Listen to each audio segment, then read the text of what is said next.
right. Hello. We're streaming. What up? Um. All right. Where? Oh, here it is. Okay.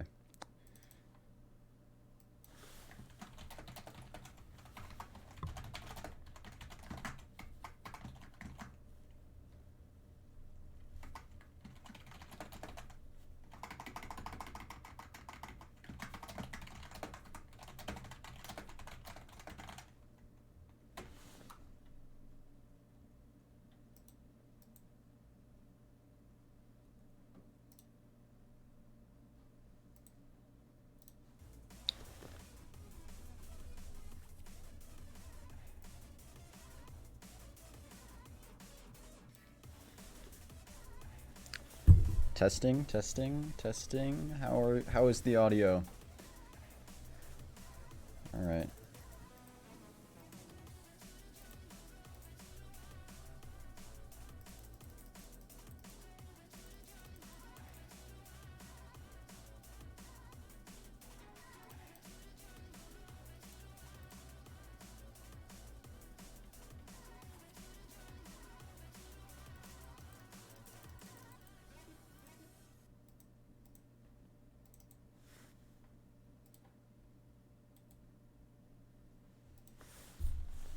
Oh,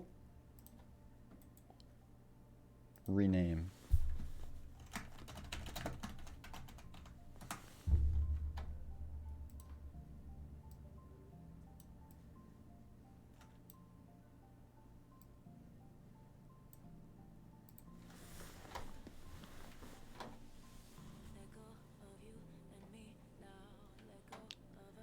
All right. Here we go.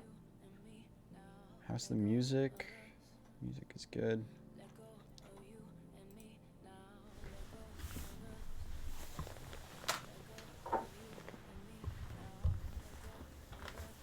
All right.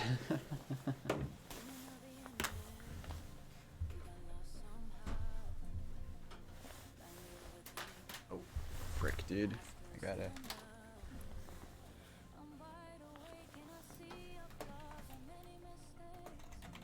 Just.org. There we go.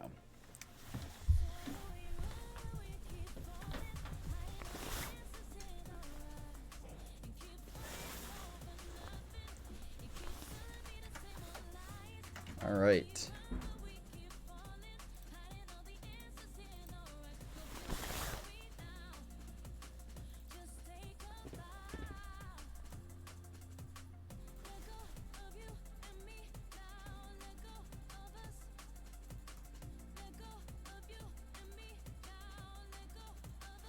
Yo, Dad Boy, what's up, dude?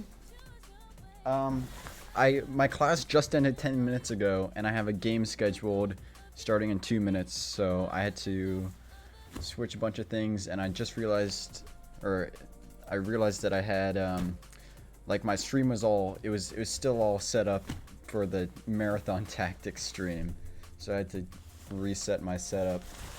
Now I'm just getting chat up and, the stream alerts, which I realized after the stream that the stream notification audio was not coming through in the stream, or maybe it was, but it was like super quiet, and I don't know why. So I still haven't fixed that, but I gotta look into that. And yeah, I have a tournament game starting in 1 minute, so I'm just getting everything set up last minute. Good luck on the game. Thanks, man. So, okay, I think we're all set up and good to go, and now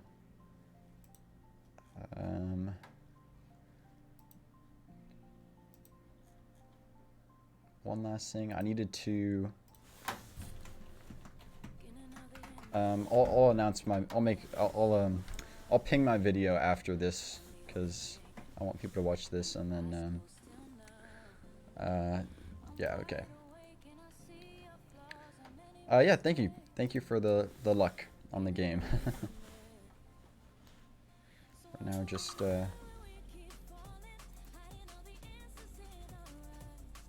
okay.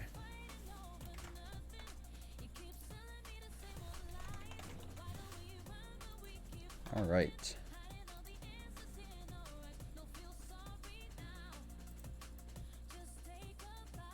$45, $45.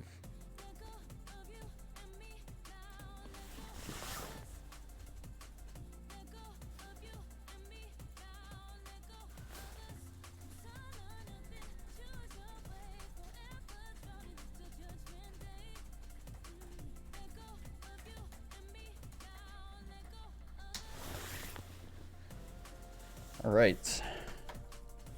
Good luck. Thanks, Fallon Cox. All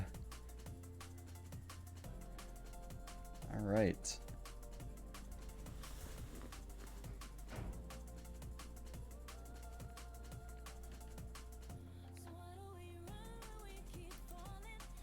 Just waiting for my opponent to show up now.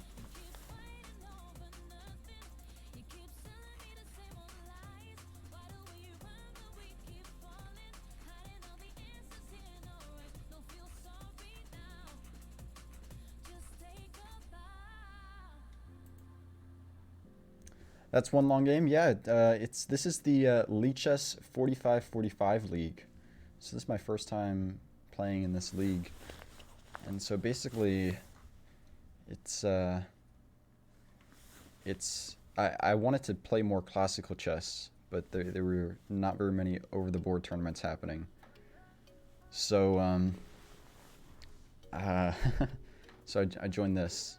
I've kind of always been reluctant to play classical games online because of issues with the engine, but this is better than nothing. Are you going to be explaining moves, thought process during the game? I'll try to as much as I can, but I'm not gonna. It will probably be after the idea has already passed, or after the chance to make the threat is gone. So that way, if my opponent is watching, I'm not giving them any information. I'm gonna get some water, and we're still waiting for my opponent to show up. So welcome, and the game's gonna start any minute now.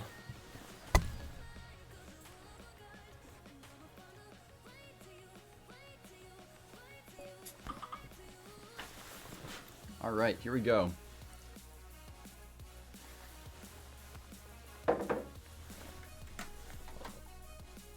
Good luck. All right.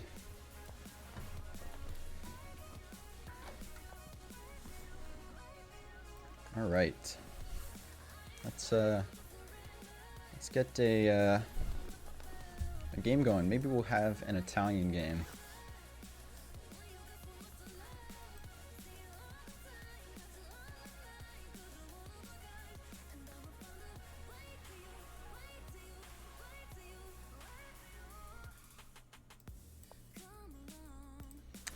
All right, we have a Petrov.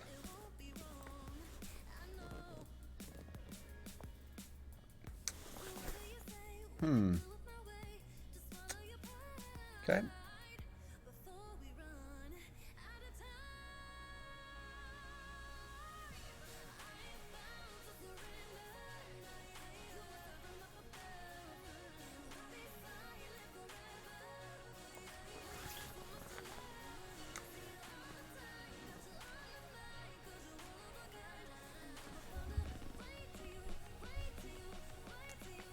Well,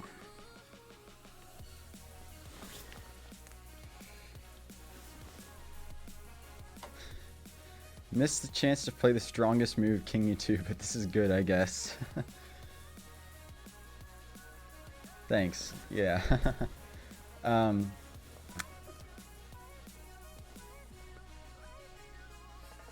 right.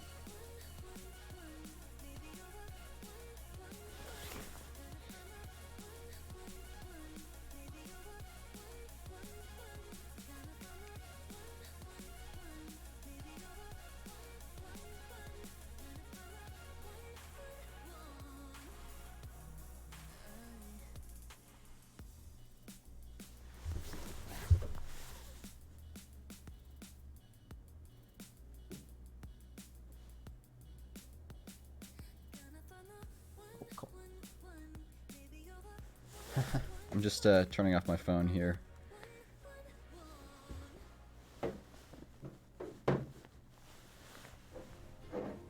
Alright.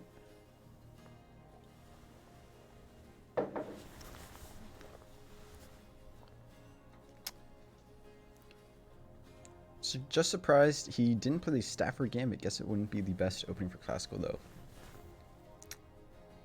I have something to say about that. I'm not going to say it now, but I'll say it later.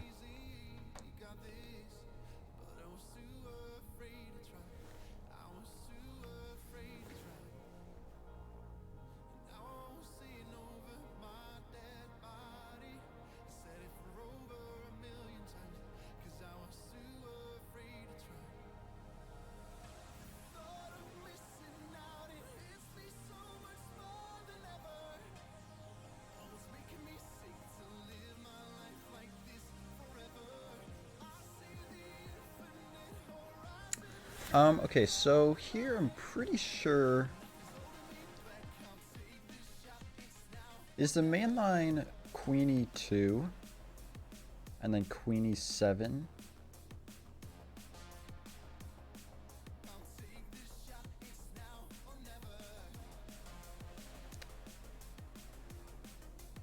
Alright.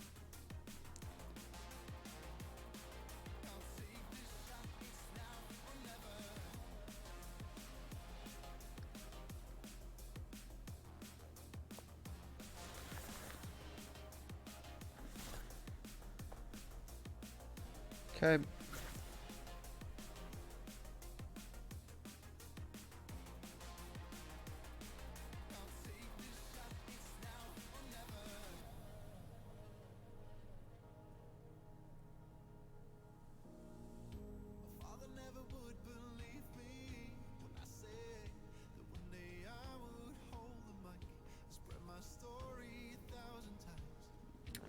Hey man, recover from that monster of a stream. Yeah. Yeah, man. It's, rested the whole day. I thought... Earlier today, I felt like I was maybe getting a little sick, but now I feel fine, so... Hopefully I don't get sick.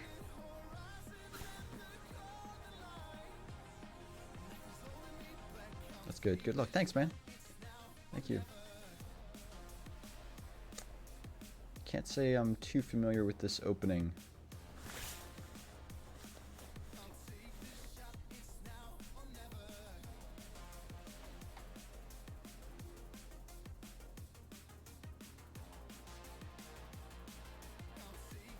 All right.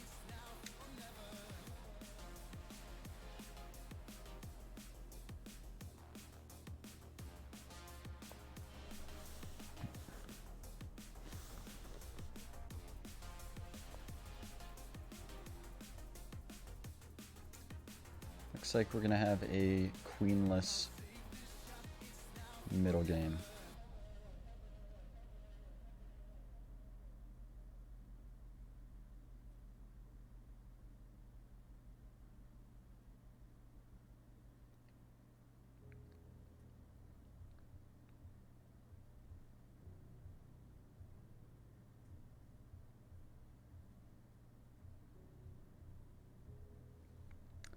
Is it going to be distracting if I ask questions? No, you can ask questions. If I was worried about getting distracted, I probably just wouldn't stream this, or I would stream like without reading chat, like a no mic, no chat stream. Yeah, it's not a problem, man. It's not a problem. Okay, let's trade queens. So in this position, you want to make him take your queen, right? So you can keep tempo. Yeah, I mean, that is kind of a point, but yeah. So you're kind of right. Now he has one tempo ahead of us, but the deal is I was really expecting my opponent to play a Stafford Gambit because I looked at his previous games and that's what he had played. But I think my opponent, I think here's what happened. So normally on the second move I play bishop c4. So I think my opponent looked at my games too, and he prepped against bishop c4. And then he was surprised when I played knight f3. So he just played what he knew. He played knight f6. And then he realized that I was prepped against his Stafford, and I think he didn't want to go into a Stafford knowing I had prepped against it because it is a dubious opening. So so then he just went into this main live Petrov, which I did not prepare for. And I'm pretty sure this is not the main line, so even though this is not the best, I'm kind of just playing this to get my opponent out of his opening prep. Because, you know, when you get out of opening prep, you want to also make sure your opponent is out of opening prep so that they're not, you know, always playing the absolute best moves. And I'm going to go into Zen mode, which means the ratings are going to be hidden. So let me just fix this really quickly. So yeah, all of the interface is going to be hidden, so it'll just be clocks. It won't be names or anything. Yeah, that was the big brain opening battle. I didn't really want to say anything, but he could still be in his prep now as well. Like, he's probably still pretty familiar with this position, but he's only up one tempo, and there are no queens, so there's a good chance this game is going to be a draw. I was really hoping for a win. I was hoping I could play a Stafford because I think I'm fairly good at countering the Stafford as white. Fairly booked up probably more than most people on the Stafford Gambit lines for white, so I would have been really happy to go into a Stafford, but he must have figured that out, so now we just have a normal Petrov, queenless Petrov middle game, for sure. Yeah, for sure.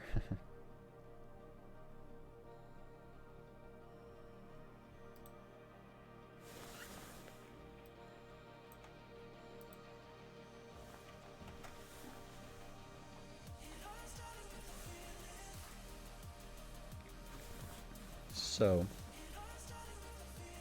I don't want to give away too much what I'm thinking because my opponent might be watching.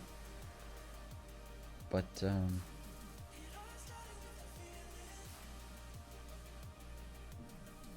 I mean, okay, let's look at the obvious moves. There's castles, and there's bishop g4, and there's knight c6. There's c6 with plans for d5 and also just restricting this knight. So lots of playable moves here for black. I think right now black is trying to form a plan, and then they're going to execute that plan. Snoop Doggy Dogg in the LBC. What's LBC?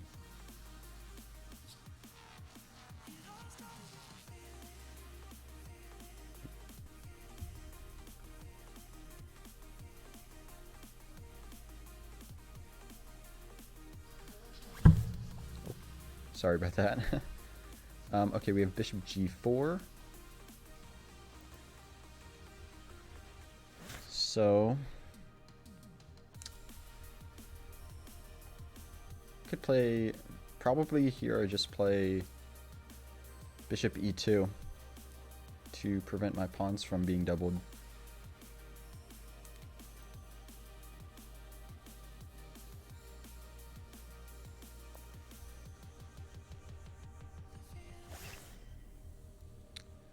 and prepare to castle.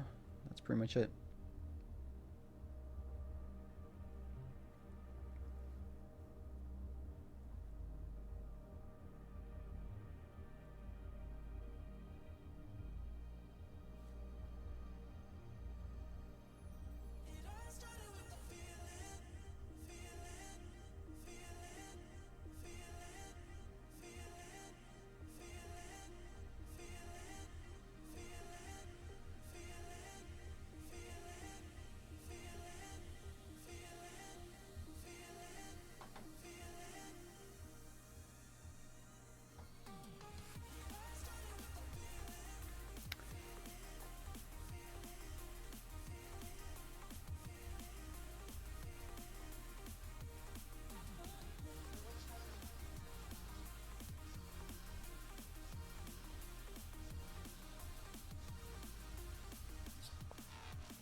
Oh, okay. So, knight a6. That's kind of weird. We're allowing him to take your knight and take him back with the g-pawn ever be a plan. Basically, trading bad pawns for the bishop pair. Yeah, I mean... That is something I considered. I considered just allowing him to capture to get the open G file, but this pawn structure would have been really weak in the end game, and that's just not something I wanted to concede. So, say you didn't play bishop e2, yeah, right. But okay, knight a6 is kind of a weird move. I'm actually surprised by that. So,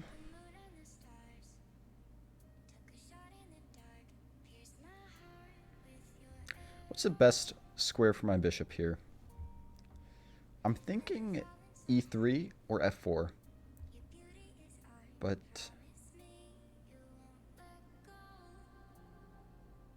yeah, thinking e3 or f4. But I'm not thinking f4 anymore. It does pressure these pawns. But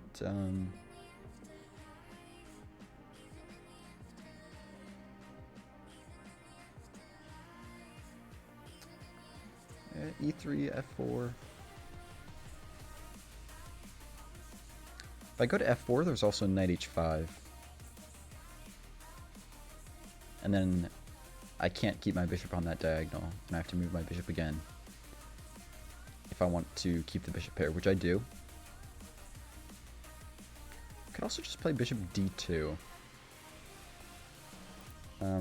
I pretty much have to develop this bishop though, because if I castle here, for example, then there's knight b4, and it's really like I'd have to play like knight e1 to defend my c2 pawn, and that's not something I want to play. So f4, I think f4 is out.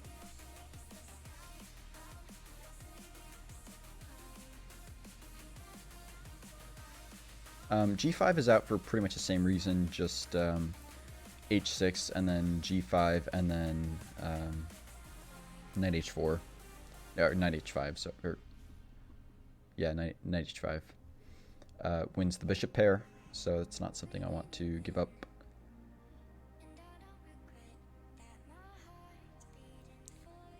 So what do we play here?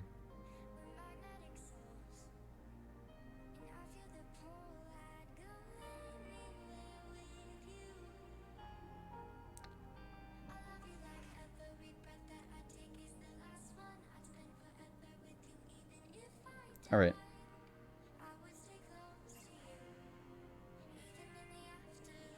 I'm gonna play bishop e3.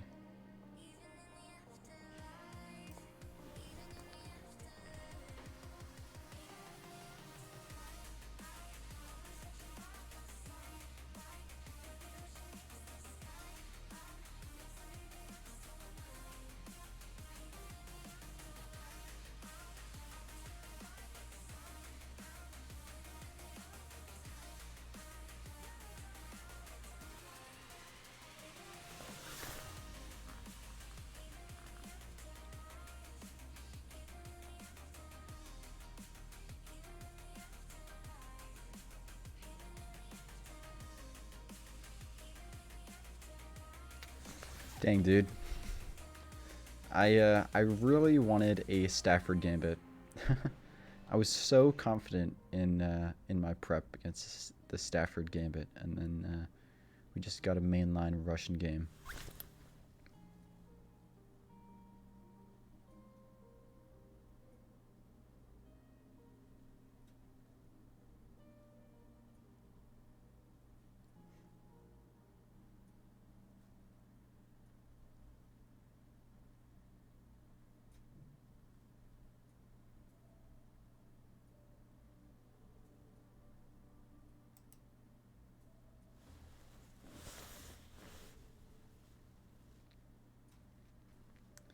Oh, yo, Stabo. What up, dude?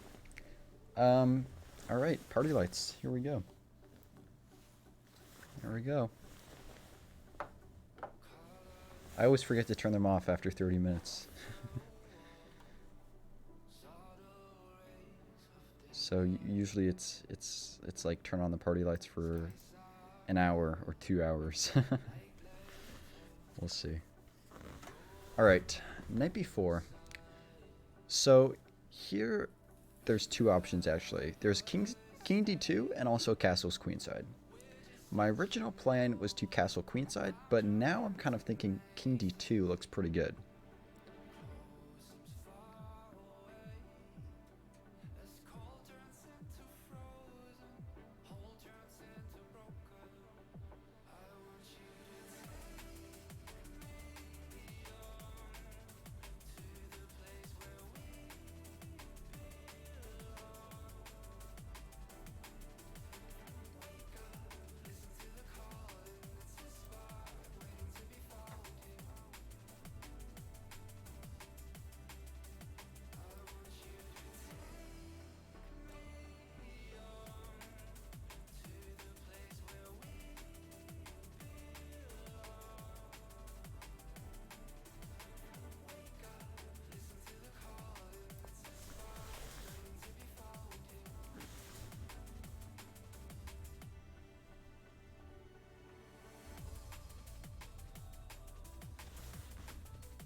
Damn, that structure is sexy. Yeah, I guess you're right.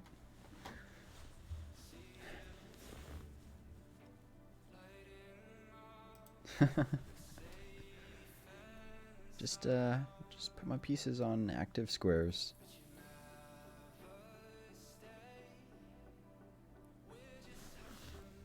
I was saying, I don't want to say anything about the future plans of this game, but we can talk about the past, right? So, um, wonder why he didn't just play knight c6 instead of knight a6. Yeah, I think I'll talk about that. So, yeah. So we had king's pawn game. He was expecting me to play bishop c4. Here's what happened in case you're just joining. So we both prepped against each other, and I guess we both expected the other person not to prep against us, or I don't know. But we have a king's pawn. He expected me to play bishop c4, but I didn't. I played knight f3 because I want him to play knight f6, knight takes e5, knight c6, and we go into a Stafford gambit. So that's why I played knight f3. He plays knight f6, I play knight takes e5. Actually, he thought for a minute on this move. After I played knight f3, he thought for like 30 seconds, and I think that was him realizing that I prepped against him. He played knight f6, I played knight takes e5, and here, instead of playing knight c6, which is what he's played in basically all of his games, he played d6. And so that surprised me, so then we went into just a mainline Petrov where we traded the queens, and he played knight a6, which I think he was leaving himself the option to go to c5 if he wanted, with the main plan to go to b4, but I think going to b4 is a little dubious because I can just play king d2, and I'm not going to castle my king because the queens are off the board, so the king is going to be more active in the center. And my king defends my c-pawn, obviously. And now I had plans of like playing like a3. So now he does knight b d5.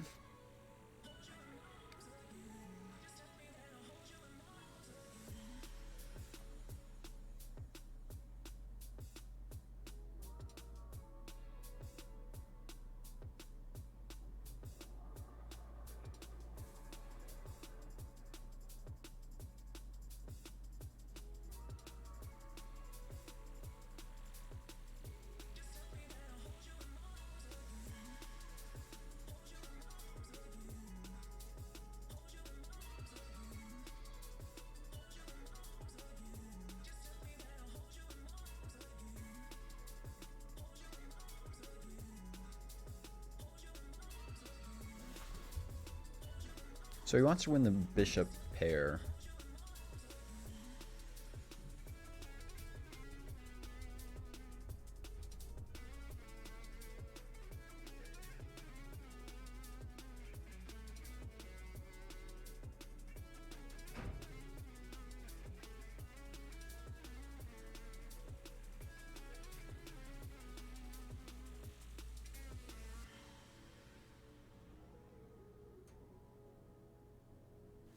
So, do I trade this knight first? I kind of want to because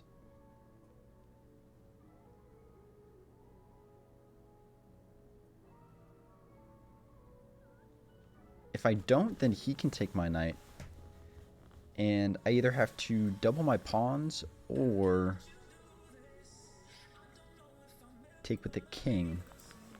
I don't want to take with the king because the king is vulnerable on c3 here. For example, if a bishop ever checked from the diagonal, I'd have to go to b3 because I need to protect my b2 pawn. It blocks the c2 pawn.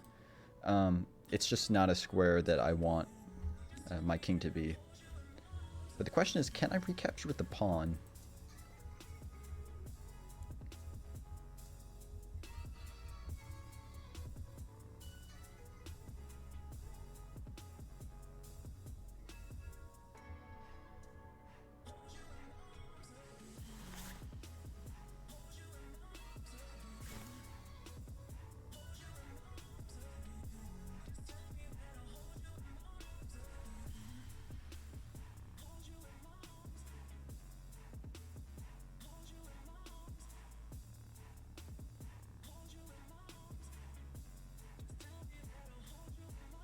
He could also take my bishop, of course. So if he takes my bishop,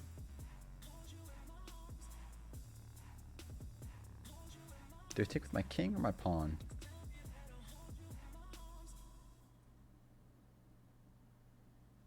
Probably my pawn.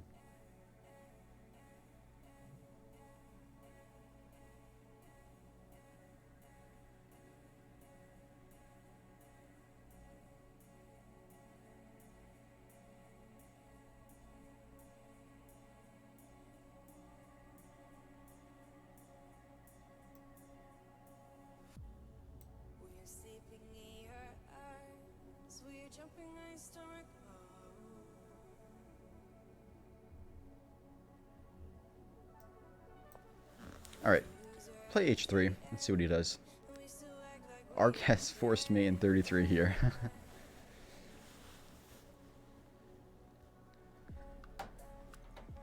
Yeah, I was really hoping we could have gotten a Stafford. I'll show you guys my Stafford prep after this game. See what line we could have gotten.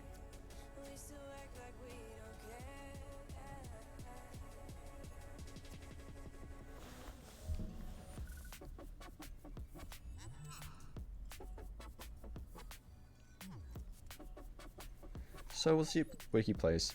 By the way, I accidentally scheduled this game during the time that I added a new class. Like I I started taking a new class the day before I registered, or excuse me, the day before I scheduled this game.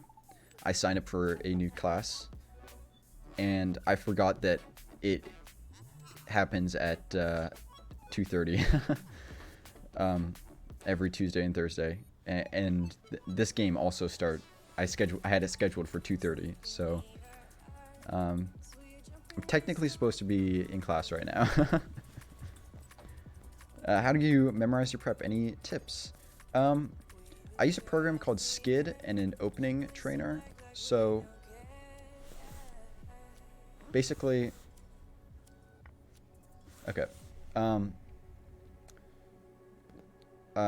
Basically, if you know exactly who you're going to be playing, you can prep specific lines against them, and basically all you do for that is you look at your opponent's games, you go through the analysis board, and you see, okay, they like to make this specific move, so can I find a position that they will voluntarily go into that I'm happy with playing? And you can learn the opening theory of the openings they like to play and learn the best ways to counter them. So that's how you prep against like a specific person, if you know you're going to be playing a specific person. If you're just talking opening prep in general, then I use a program called Skid, which is SCID, and it has an openings trainer, and so I make all of the moves that I want to prep against in a Lichess database, and then I download that database and import it to Skid, the program, and then Skid has an option where you can ask it to help train you with openings, and basically Skid will play a random move in the opening book that you've created on Lichess, and you basically have to respond with the correct move. You also use Skid, nice. You use opening tree and Lichess together, that's also a good option. My computer likes to get hot when both of them are going. Yeah, opening tree is intense in terms of computers. So I can't take the bishop here, I have to take the knight.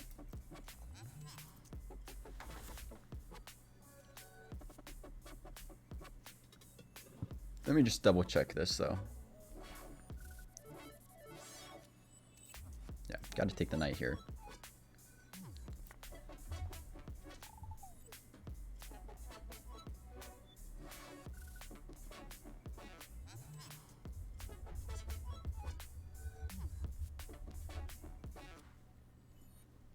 Not exactly happy with my position.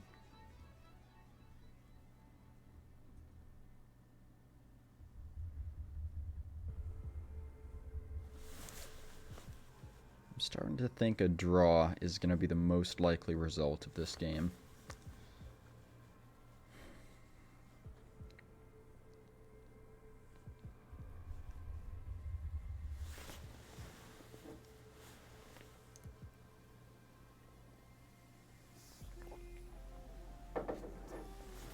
I also have a class at 4 p.m., which is in 56 minutes from now, so I was kind of banking on this game to be done by then. But if it isn't, then well, I guess we'll just keep playing. They're all recorded classes, so it's not a huge deal if I miss them.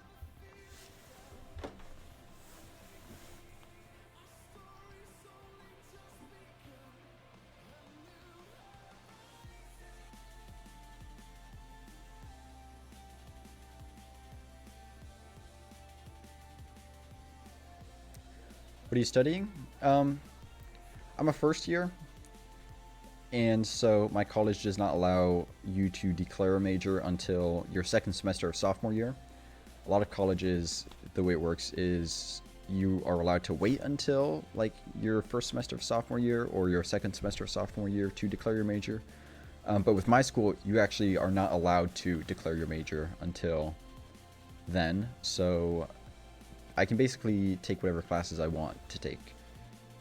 So I'm taking Intro to Linguistics, I'm taking a physics class, and I'm taking 2 writing classes this semester. So I might go into linguistics And last semester I took a philosophy class. That was good. I might go to law school after my undergrad. Why aren't you a GM already? I don't study that chess that much, or I haven't studied chess that much. Haven't studied chess enough to become a GM. I study chess a lot, but I have not studied chess a lot. I study chess a lot, but I haven't studied chess enough to become a GM yet. Maybe one day, probably not. I think I started studying chess too late.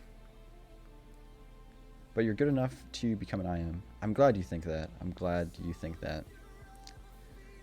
I think most of the time I play with pretty strong strength. Just like in general, I play pretty strongly. And then every once in a while, like every 20 or 30 or 40 moves, I'll just miss a tactic. And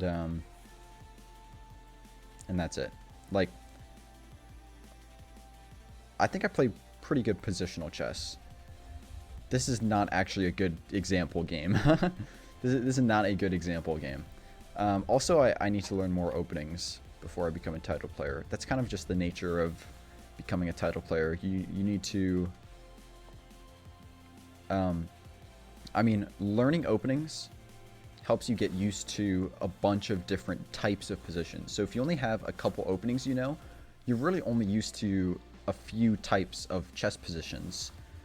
And that just makes it harder to play middle games in general, because you're familiar with less types of positions. You're familiar with less ideas, because some ideas come up more frequently than others. So the ones that come up often, you're familiar with those, but the ones that don't come up very often, you're not familiar with those. And so learning openings helps you. It's kind of just the nature of becoming a title player. Most title players have studied multiple different opening repertoires and openings, and are familiar with a lot of openings. So that's still kind of a step I need to take, because right now I basically have one opening repertoire, maybe 1.5 opening repertoires. I'm working on building another opening repertoire. What's my USCF rating? My USCF rating is it's like 1400-ish, but it's provisional. So just based on my Lichess and chess.com ratings, I estimate my actual USCF rating to be between 1900 and 2000.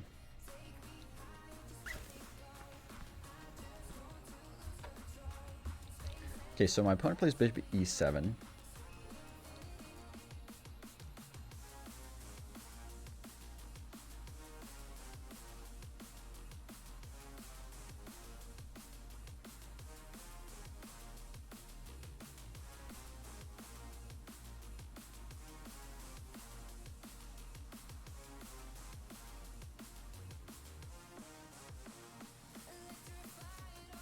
Does playing over the board feel a lot different than playing online? I feel like I'd miss tactics over the board because you can't see it from the top down as easily, lol. Yeah, it definitely is different. It's just like a different dynamic. I don't know how to describe it. You kind of just have to experience it. Slow chess, people all around you, the clocks, the sound of the clocks, and you usually have a notation sheet. Nearly all over-the-board players use a notation sheet, I think. So, yeah, it's very different. I even heard of this one person who, his online strength was like 2300, but his over-the-board strength was like 1900, just because the piece, like, looking at a diagram is not the same as looking at actual pieces. Like, just the visual cues being different was significantly lowering his strength. So what he did was he played online, and he used over the board. Like, he would simultaneously play online and over the board to help prep for his over the board tournaments. That way, when he was playing over the board, he didn't have access to those diagrams. He was more used to the visualization. Okay, so yeah, like I said, not too happy with my position right now, but what can you do?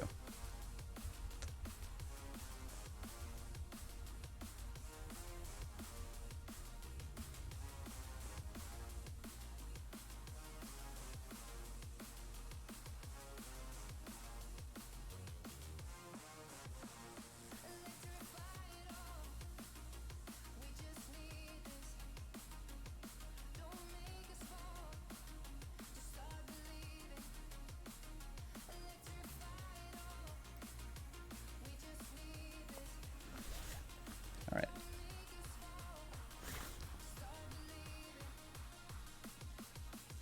I have a plan. You kind of like my position more? Thank you, man. I don't like my position too much because, first of all, I don't have the bishop pair. And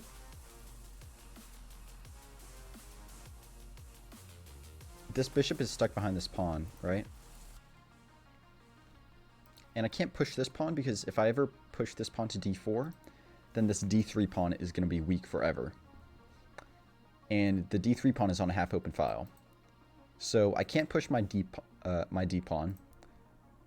And if I push my e pawn, then I have 3 pawns on light squares, and my bishop is not doing anything. Also, when we get to the endgame, the position is going to be really open, and the bishops are going to be stronger than the knights. So those are just 2 reasons why I don't actually like my position very much right now. But we'll see what we can do. It's mainly because I'm lacking the bishop pair, and this bishop is going to be very hard to activate. I'm planning on bringing this... I'm not going to say it yet. I'll tell you guys after, maybe. Yeah, maybe in a few moves.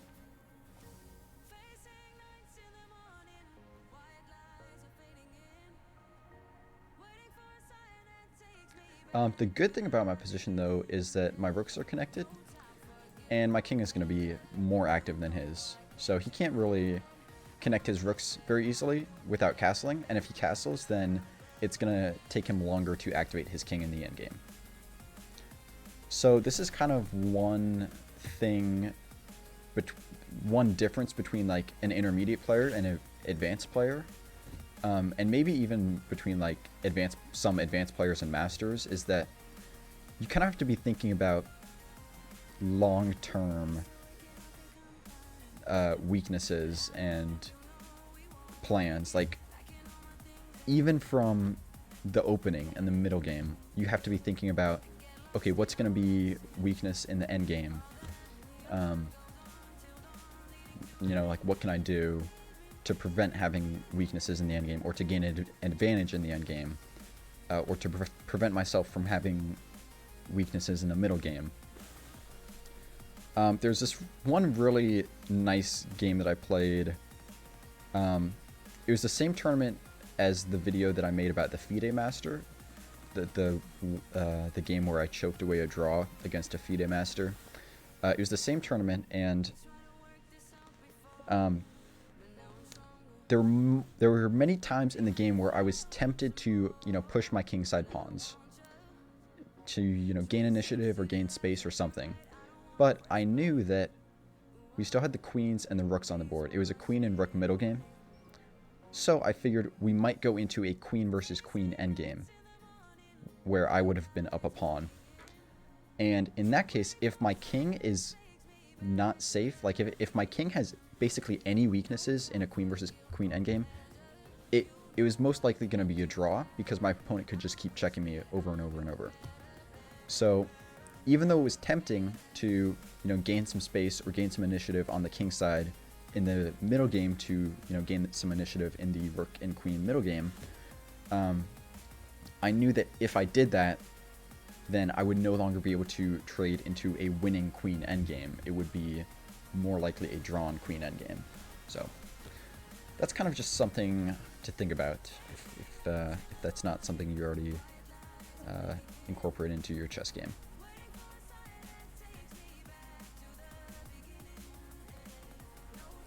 At what age did you start chess? I first learned chess when I was 5. My parents got me a coach. He was not a very good coach. He was only around 1500 USCF. So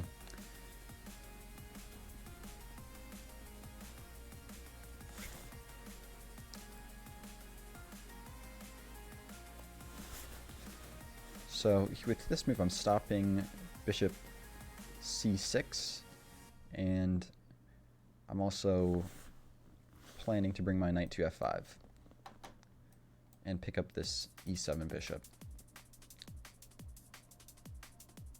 It would actually be a fork, so he'd have to play a move like bishop f8 there, or capture this. And either way, bishop f8, I'm happy with that. Maybe bishop f8 is okay for him, because he can play g6, and then I have to move my knight away, and then he can play bishop g7. But yes, at what age did you start chess? I learned chess when I was 5, and my parents got me they got me a chess coach. He was around 1500 USCF, and he taught me, and I pretty much got to his skill level, which makes sense because it's hard to... It would be hard for me to get above 1500 USCF without a coach above 1500 USCF, because I wasn't doing like any independent study or independent analysis or anything. So I was pretty much at 1500 USCF for a very long time, and then when I was around 16 or 17 years old, I kind of started playing more recreationally. It was still just for fun, but I started to get a little better.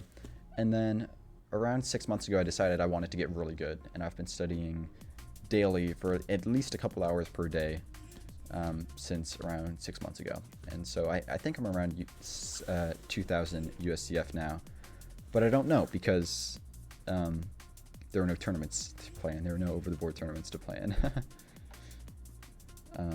And I want to get National Master. That's really what I want.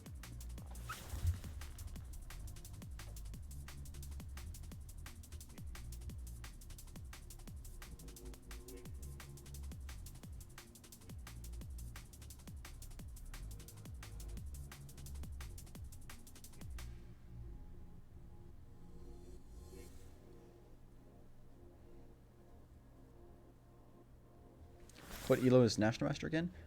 Once you get 2200 USCF, you are automatically awarded the title of National Master, and it can even happen in the middle of a tournament. So usually, like, you play a tournament, and on the pairing sheet, your rating stays the same throughout the entire tournament, and then at the end of the tournament, your rating gets updated. But really, after every game of the tournament, your rating updates. It just doesn't show on the pairing sheet because it can't update in real time. So, for example, if you started a tournament at 2190 and then you won your first 2 games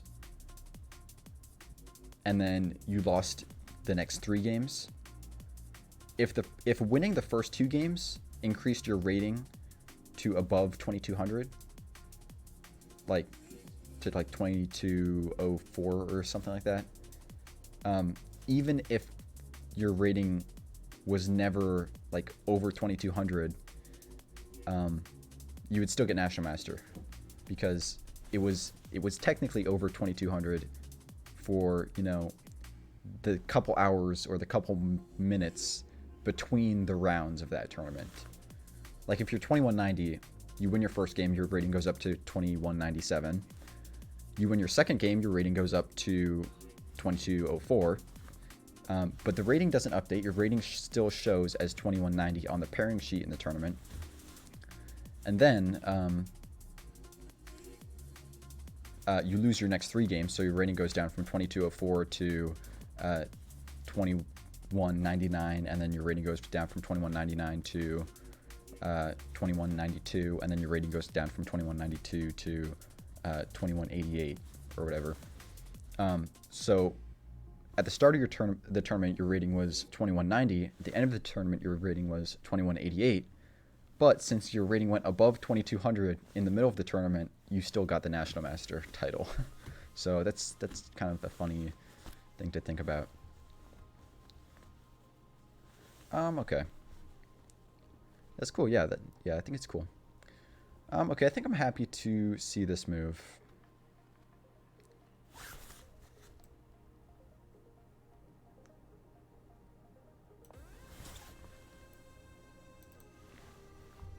So I just want to pick up the bishop pair.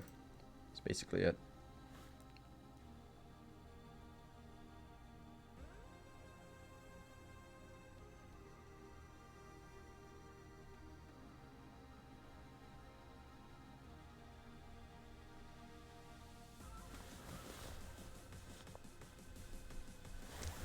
Bishop f8. I was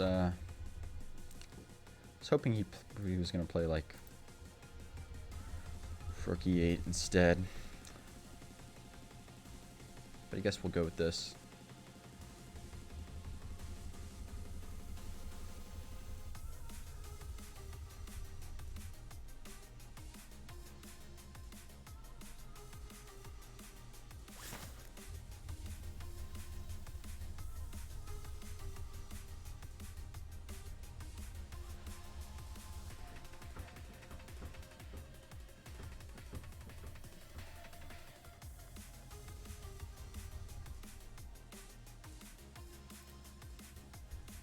I used my chess.com rating for my USCF rating on one of my tournaments when I was in middle school. Absolutely destroyed the kids until I got 1,000 plus rated kids.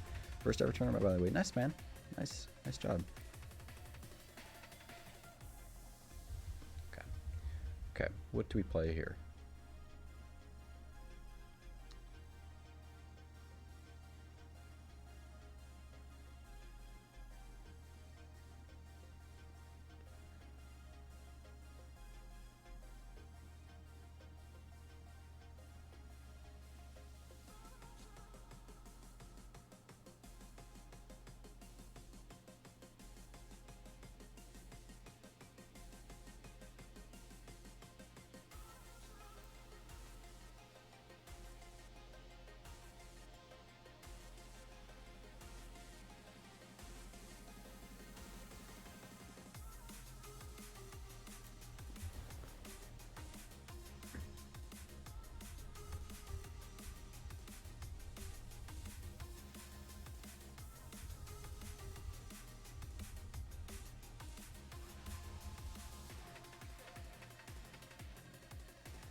It's not a move I wanted to play,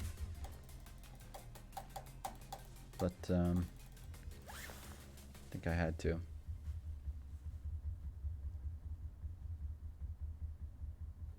not worried about, not too worried about weakening this diagonal, because in order to utilize it, he basically needs to play h5, and if he ever does that, yo, Adam AK 228. Thank you for the follow, man. Thank you, Adam.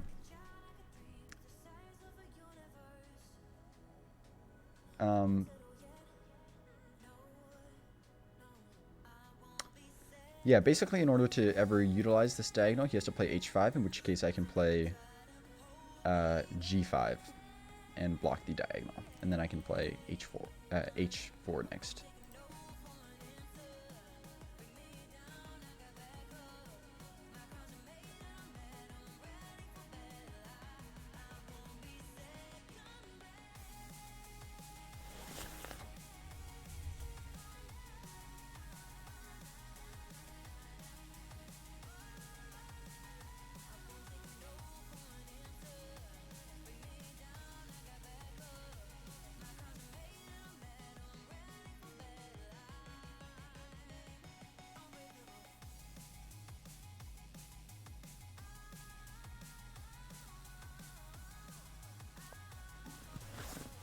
So I put my knight here because I think it's going to be very safe. And it's also supporting this e4 pawn. So if I ever want to play d4 later to activate this bishop, which I might have to, because right now it's looking like the quickest way to activate my bishop, this pawn has a lot of support.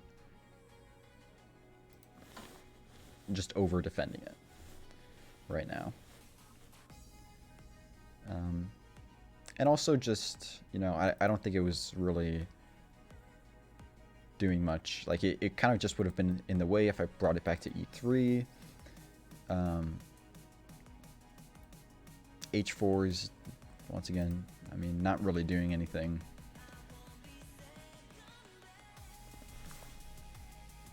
Okay. It's kind of expected him to play that move.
Okay. Still, I think I'm slightly worse, but at least we've got an exciting position now compared to this, you know, boring symmetry here. This is... We've got some imbalances. We've got some action. What did I choose? The A rook there? Always struggle with which rook to put on open file. I may answer this a bit later. Not gonna say why right now, but I might answer a little bit later.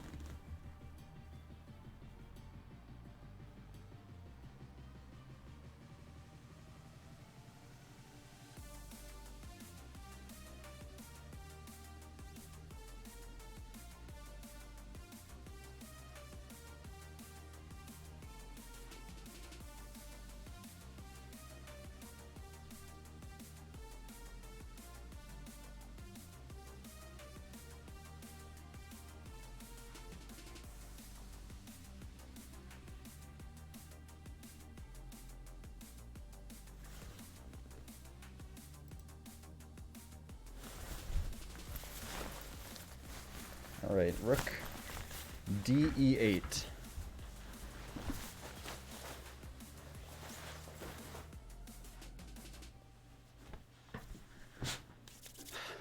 Rook DE8. Kind of expected this move, but it's kind of hard to make progress as black here. I mean, it's kind of activating the rook, but yeah.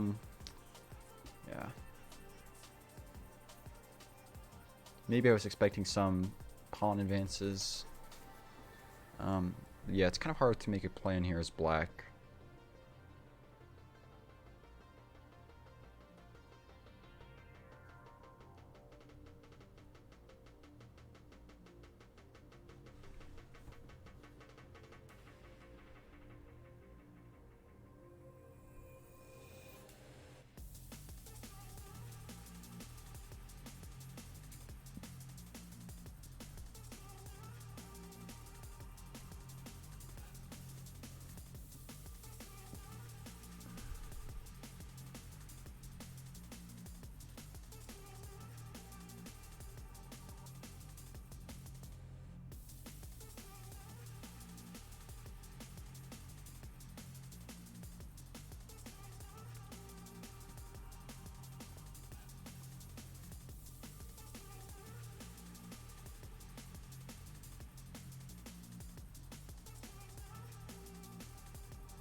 I want to play h4 and then g5, but it doesn't work because h4 and then g4, and this pawn is going to be lost. So the idea is h4 and then it doesn't. If the knight takes, then I take on f7, and it's a fork on the two bishops. So first black has to take here. I take with the king, and then you know, black saves the bishop.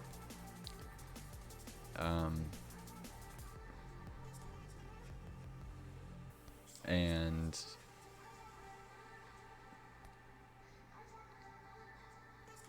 I don't know. I would be happy with that position. But h4. If bishop takes, then I take. Or yeah, then I take the bishop takes and rook takes, and then the bishop either moves or whatever happens. I bring the rook to the f file, and I have nice doubled rooks on the f file. So I wanted to do that, but But it doesn't work because h4 and g5, and you know it doesn't matter whether I trade or push this pawn.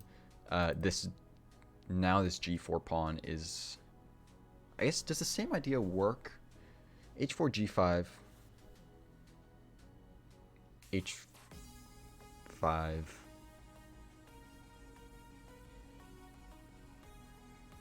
guess it kind of does, but then my bishop is tied down to this pawn, and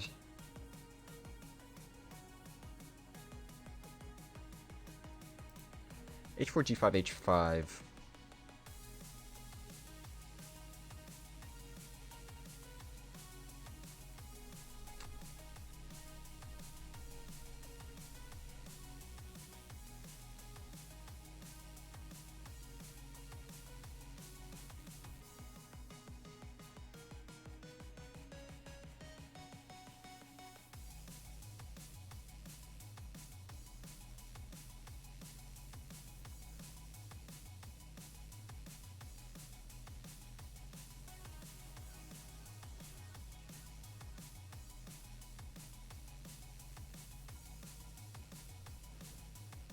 I don't know if it's good.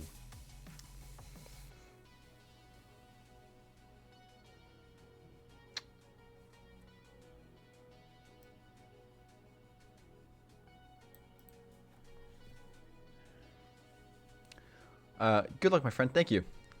What are you studying in college? I don't have a declared major right now, but maybe linguistics, maybe poli-sci, political science, or philosophy. I'm not too sure right now. But I am studying chess, so I'm not going to major in chess, but I study chess.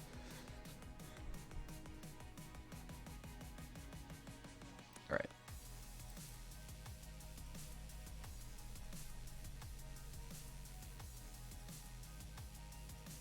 Let's not waste any more time.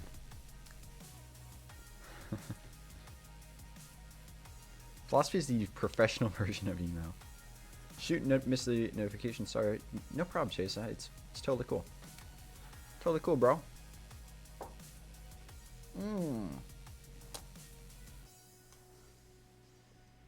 Oh yeah, okay. So Boy asked why did I choose the A rook.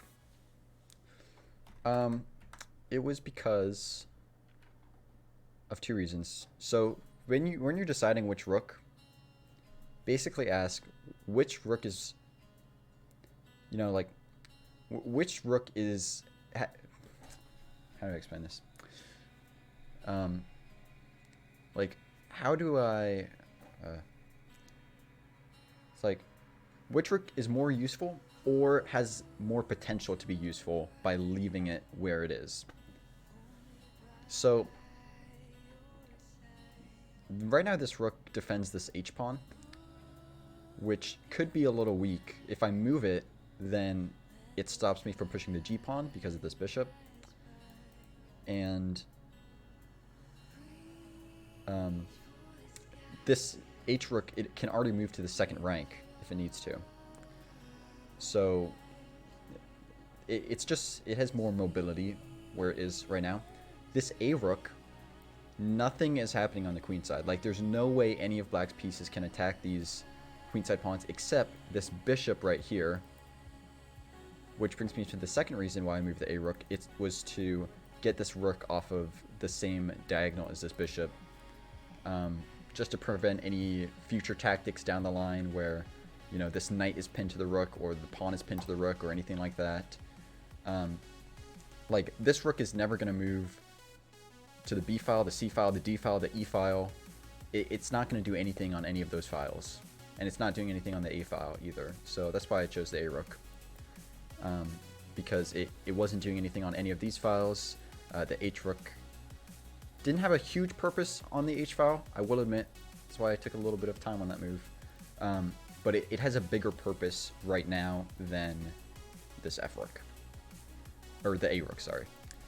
Also, if this rook was not doing anything on the h file, but it could maybe do something on the g file later, this position is not the case. But, you know, suppose that the g file would be really useful.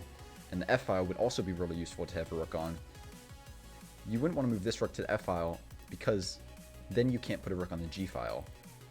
You need to move this rook back to the G file and then this rook to the F file. So that's could be another thing to consider when deciding which rook. But, yeah. Oh, I see. The A pawn is already defended by the knight as well. Yep. Yeah, that too. Exactly. Exactly. What happened to my time? Man, you know me and my time. You know me and my time. I like to take time on my moves. Take a long time. I hate the time pressure. I hate. I really want to make sure I'm making the best moves. Okay, so he's just over defending his F pawn right now.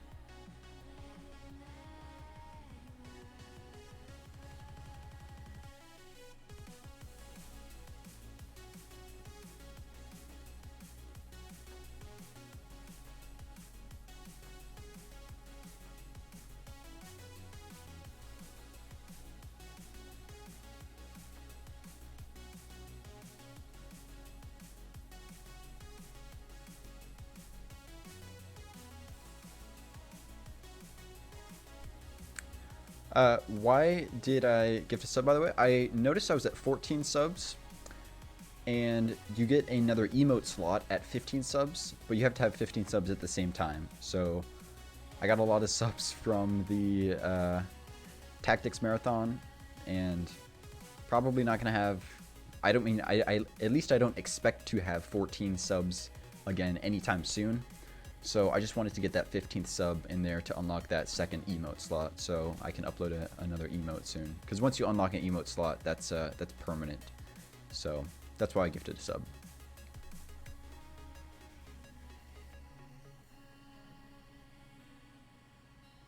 And I just gifted it to a random viewer. So I think what Twitch does when someone gifts a sub to a random viewer is it gifts it to like the most active viewer who's not already a sub. So in that case, it was Numkey. So congratulations, Numkey. Okay, let's just...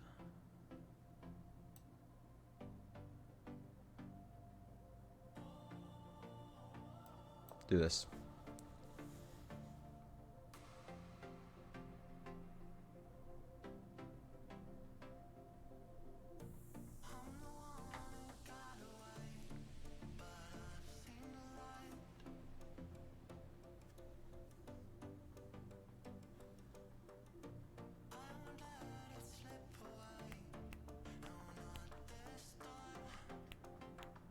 How's the music, by the way? Is it too loud, too quiet, just right?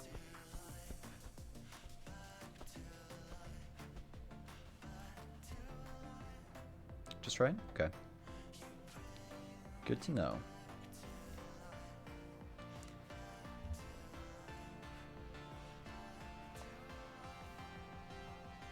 Alright, understandable.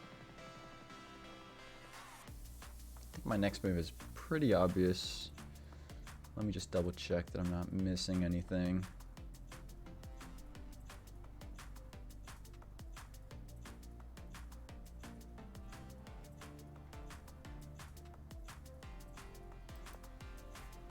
Okay. Arc G3 is greater than English class. Thanks, man. I don't know if you heard earlier, but I'm actually missing my I'm actually missing my my physics class right now to play this game. I signed up for another class, and I forgot I had signed up for it, or I forgot what time it was at, or you know. So then I accidentally scheduled this game at the same time as the class. So I didn't want to have to reschedule this game, so I'm just like, oh, I guess I'm gonna miss that class.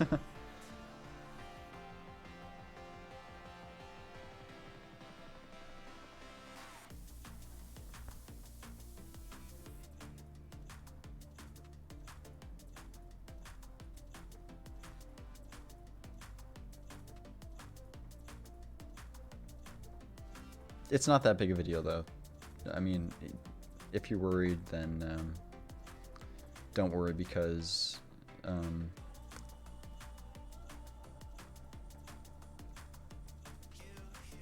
oh, I missed that move.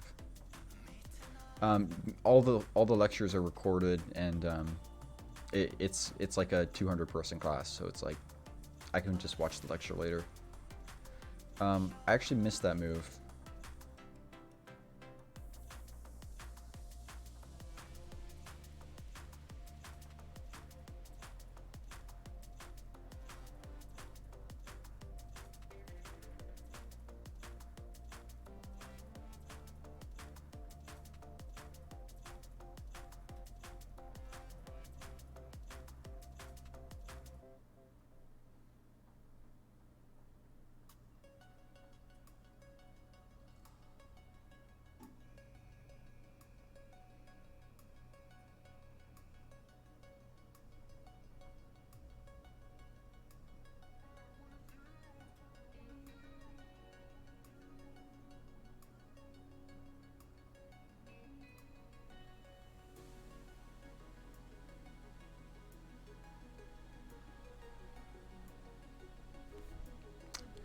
Oops. Can't believe I missed this.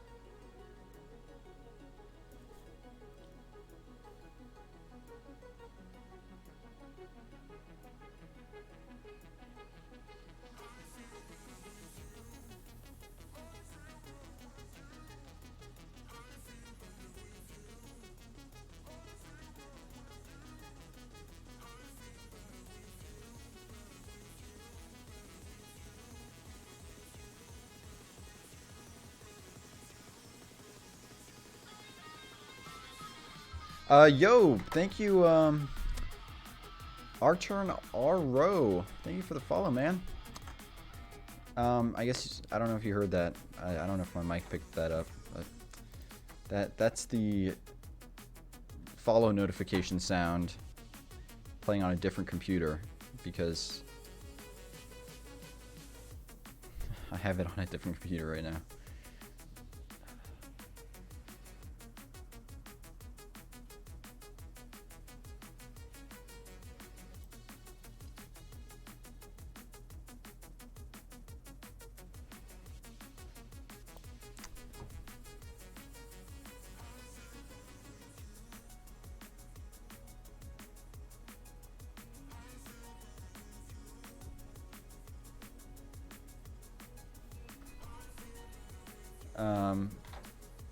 Let's see if I can get this.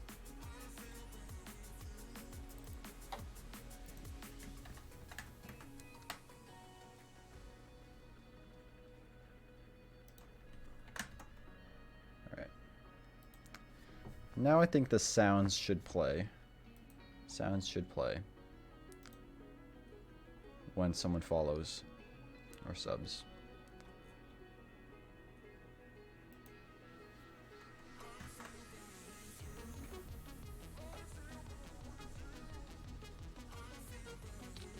Yeah, kind of flubbed this game.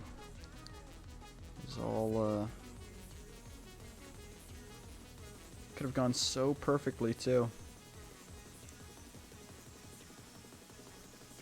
If I had, just...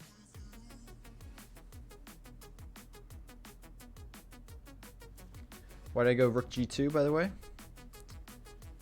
I didn't want to play Rook H2 because of, Bishop E5, and I didn't want to play Rook F3 because of Knight F3, and then Rook F3, it gets really kind of dicey, or Rook F6, sorry. I mean, my Rook's not trapped yet, but it's like, it's nearly trapped, and so...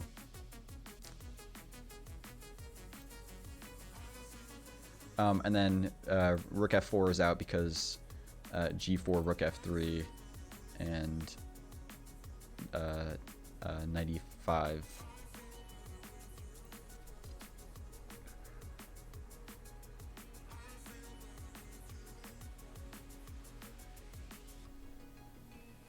Yeah, I really didn't have any good choices though, because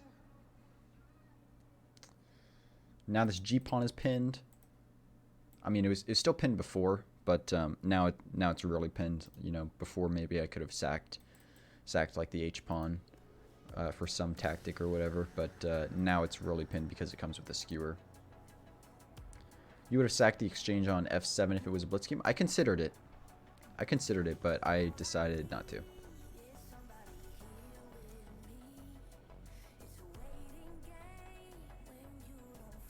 I mean, my position is bad, but it's not losing yet. So rook takes F7 would just be...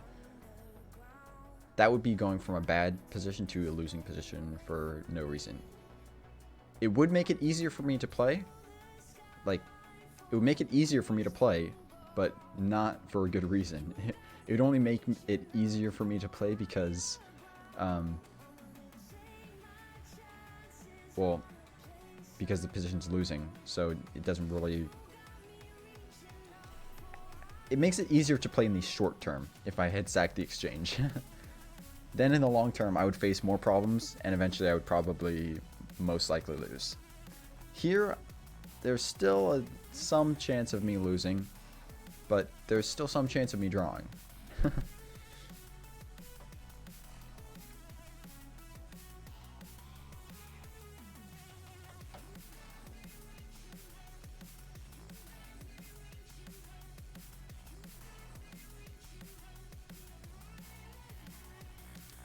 Going to say hello. How are you feeling after the marathon?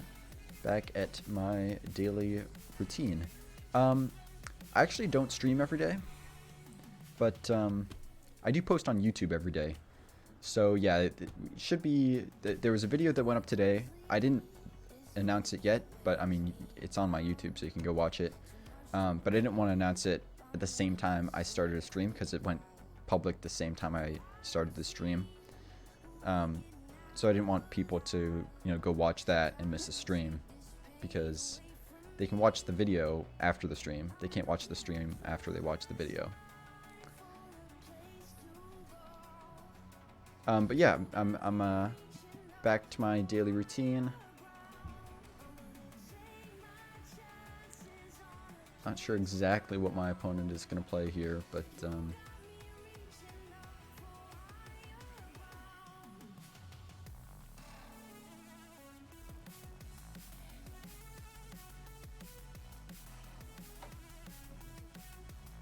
I have some ideas of what I want to play next. Kind of depends on what my opponent plays.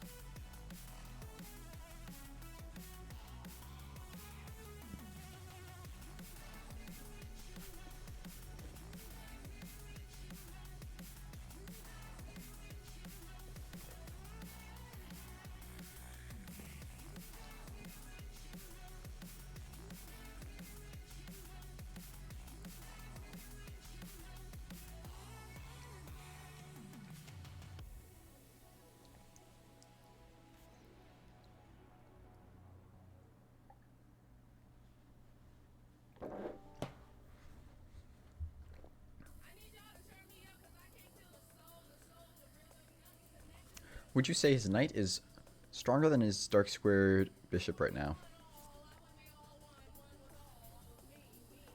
I'd say his dark squared bishop is stronger, much stronger, because I have all these dark squared holes in my position.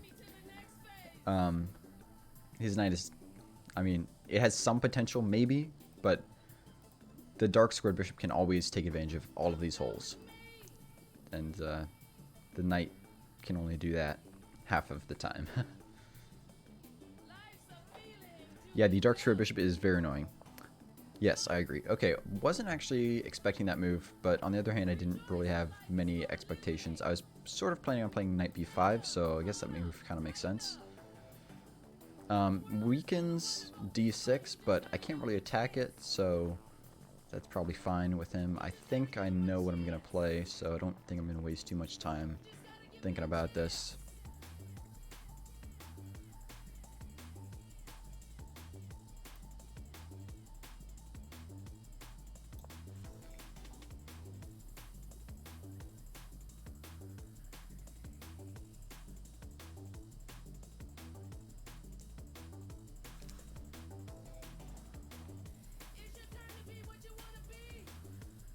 This is like classical, but I don't know. It doesn't really feel like classical. Like, I feel like I haven't really spent a lot of time on my moves. And yet I only have 16 minutes left.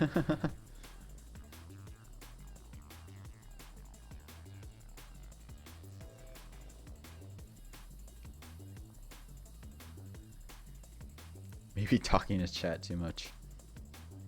Yeah, that's probably it. That's probably it.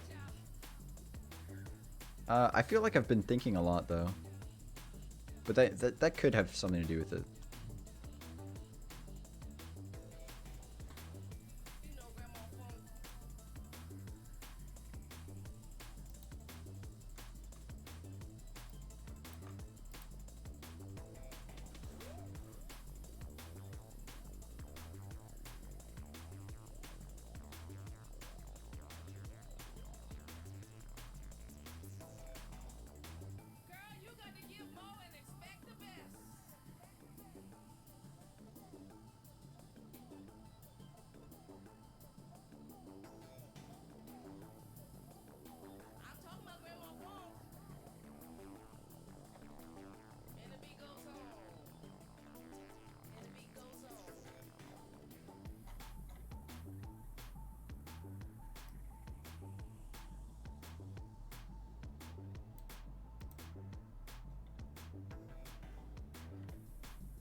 I might upload this for tomorrow's YouTube video, just because I've got something something that I've got to work on.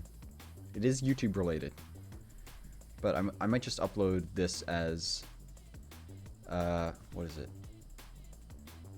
Wednesday's YouTube video, because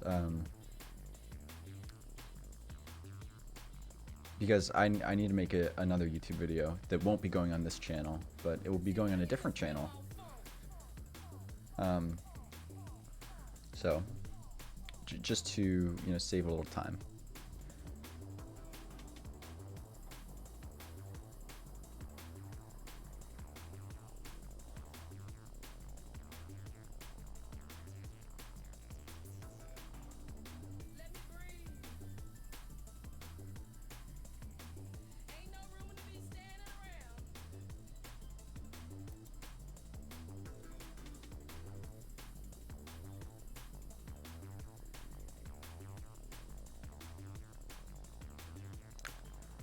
Hey dude, how's it going? It's going well. Probably, this game's probably a loss or a draw for me. Don't know yet. Still could be a win too, but based how my position is and how my opponent's playing so far. Yo! Thojan123, thank you for the follow, man.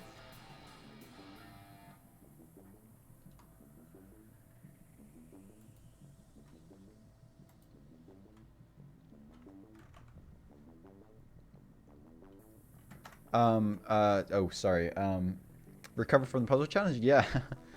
Yes. Yeah, spent Sunday resting basically all day. I slept for like... Actually, when I went to bed on Sunday, I slept for 5 hours and I woke up. And then, like half an hour later, I went back to sleep and I slept for probably another like 6 or 7 hours.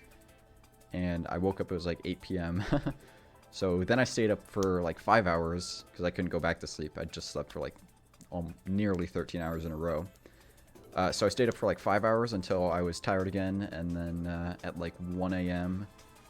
Monday morning, I went to sleep. And I woke up at like 10 a.m. Monday morning. And then Monday at 2 p.m. I had a class. And then I made today's YouTube video, and now we're just back to the daily YouTube chess content.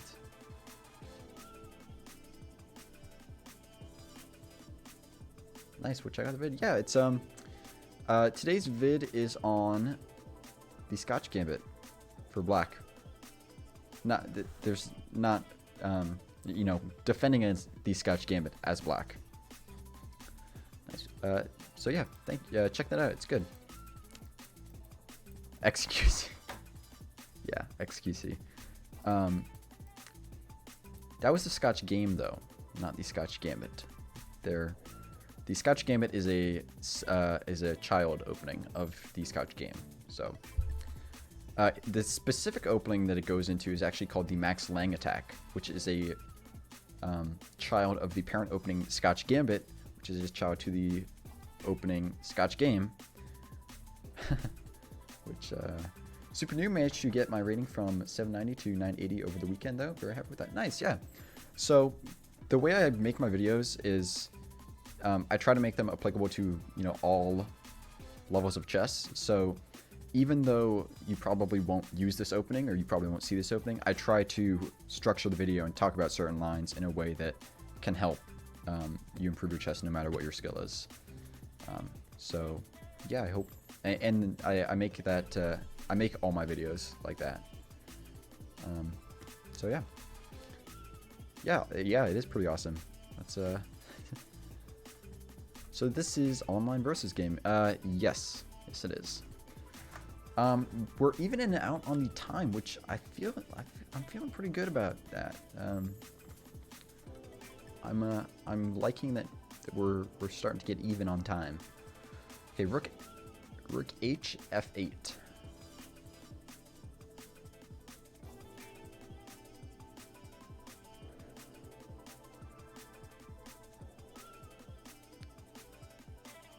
Okay, I think I can win the bishop pair here, and that's going to be good. Do you have any videos on Queen's Gambit or Accelerated Dragon? Those are the openings I play mostly. Not yet. I might have an opening coming out on the Accelerated Dragon soon, within the next 2 weeks. I have a lot of video ideas, so sometimes it takes a while. If I say I have an idea for a video, it could be like 1 or 2 or even 3 weeks before that video comes out. So yeah, maybe I might be releasing one about the Accelerated Dragon soon. Queen's Gambit, probably not anytime soon because it's not an opening I play from either side, so I'm not really too familiar with it. So I wouldn't really feel the most comfortable teaching it until I had a better understanding. But you know, it doesn't take long to really understand an opening. Like, I mean, the Queen's Gambit is not a good example for that, but like most openings you can get a really good understanding in probably like 4 to 8 hours of study, depending on the opening. Okay, so I think I'm just going to continue with my plan here.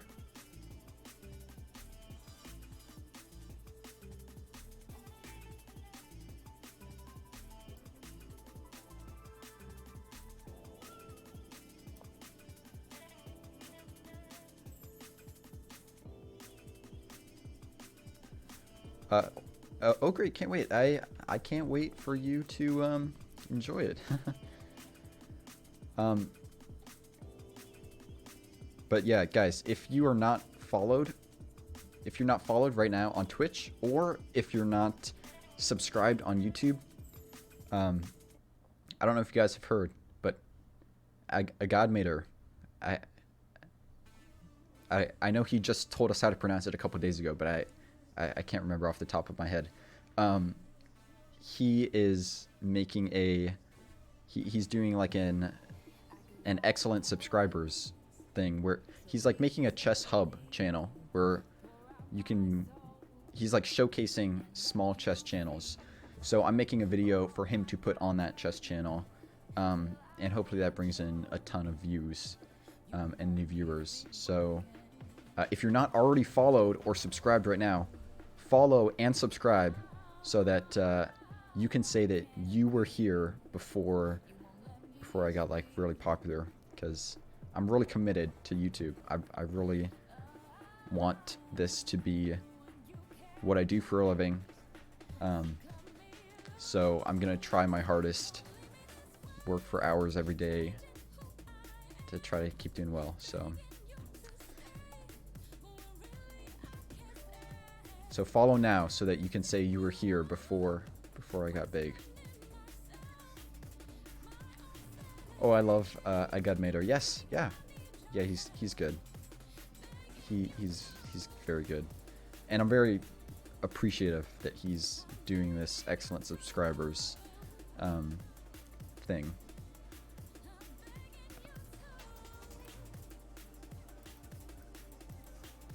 I think my chess YouTube game has a lot of potential, and that one of the main reasons why I am not more known yet is simply for the reason that I'm very new. I've only been doing chess YouTube for about 2.5 weeks. So good luck, man. So I salute the grind. Thank you, man. Thanks. I appreciate it. I appreciate it. All right. So yes. Okay. So bishop b6, and now I think I want to win the bishop pair. I don't really care at what cost.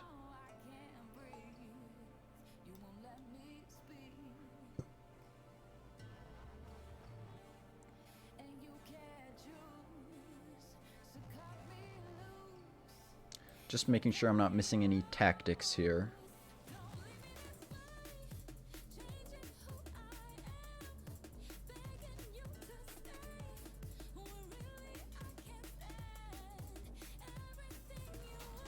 Yo!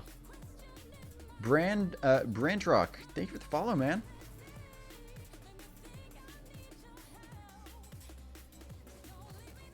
Okay, let's win the bishop pair. If I get like 50 to, or 10k to 50k on YouTube, will you still stream on Twitch? Probably. Probably I will. Hopefully can catch some of the Queen's Gambit Netflix series wave. Yeah, hopefully I can. So that's one of my hopes too. To be honest, I like the Twitch streams a bit more than the vids. Yeah, I mean, yeah, I still plan on streaming on Twitch. PogJams 3 as well. It should bring in a lot more people to chess. Yeah. Yeah, there's really a chess boom going on right now, and that's really good for the game, of course. You could make a series where you play against lower rated players and explain their mistakes, sort of like the Bartholomew's Climbing the Rating Ladder or Naroditsky's Speedrun series.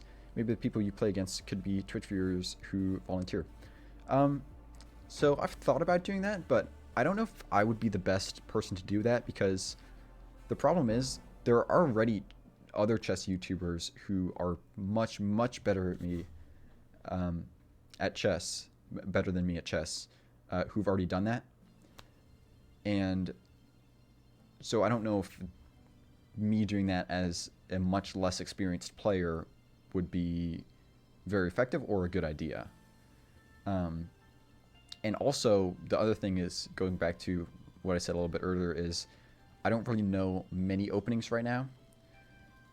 And I don't want to really promote to my viewers to only play a single opening repertoire, because it is something that I currently do, but it's something I'm trying to move away from. And so if I were to do a speed run where I play a bunch of games over and over, you'd only be seeing the same openings over and over. And like as it said, that's one, kind of promoting a bad habit, and two, it could get boring just seeing the same lines over and over. It doesn't bore me, but I know it would bore some people. Dude, you didn't finish. I know, dude. What? I know I didn't. I know I didn't finish. I thought about you when I like started to tap out and realized that I could not reach 20,000. I'm like, oh, that guy, he's gonna come back. he's gonna know that I didn't make it. Someone made 20,000. It's all right, good dude. It's all right, dude. Good job. Thanks, man. I appreciate the support. Merkidzi, the party lights are already on, so I'll give you back your points. I can't do it now, but I'll do it after the stream. You can get those horses back. What openings do you use mostly? I play the Scotch game, and I play the Open Sicilian. I play Bishop's Opening. Opening, which sometimes turns into a Scotch game. Sometimes it turns into an Italian game. As black, I play King's Pawn, so e5. and I just play, uh, you know, Knight of 6. So I go into the Ruy Lopez Italian game, uh, Four Knights Defense, you know, all those openings, which I'm actually happy with. I think my opening with black, I'm not as good as I am with white. I'm not as good with my opening repertoire as black as I am with white. But principally, theoretically, my approach that I have with black right now is much better than the approach I have with white, because I play many more openings. And so I'm trying to do that for white too. Open Sicilian is lit. Yeah, yes it is. If you play an anti-Sicilian, like Smith-Mora Gambit, the Wing Gambit, you know, any other anti-Sicilians, other than the open or the closed Sicilian, then I would recommend learning the open or closed Sicilian as soon as possible, because really those anti-Sicilian defenses are not super effective at higher level slow chess. And so if you ever want to get really good at high level slow chess, those are not going to work. So if you're like 1200 and you want to learn the Smith-Mora and you plan on becoming an expert or a national master, then you should not. If you're 1200 and you're just playing chess for fun, then sure, yeah, play the Smith-Mora. It's gonna be fine. If you're just playing for fun, you can do whatever. You can just have fun.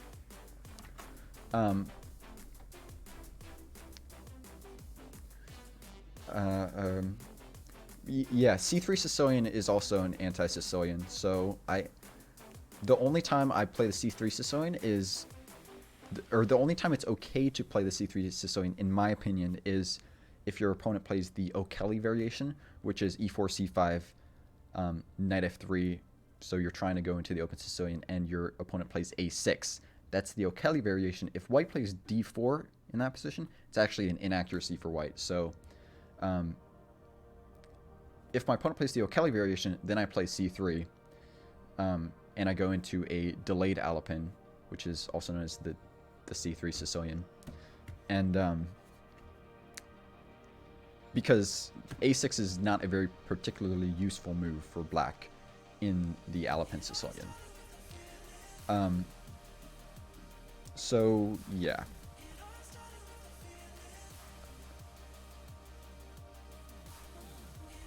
I know James Canty plays the C3 Sicilian,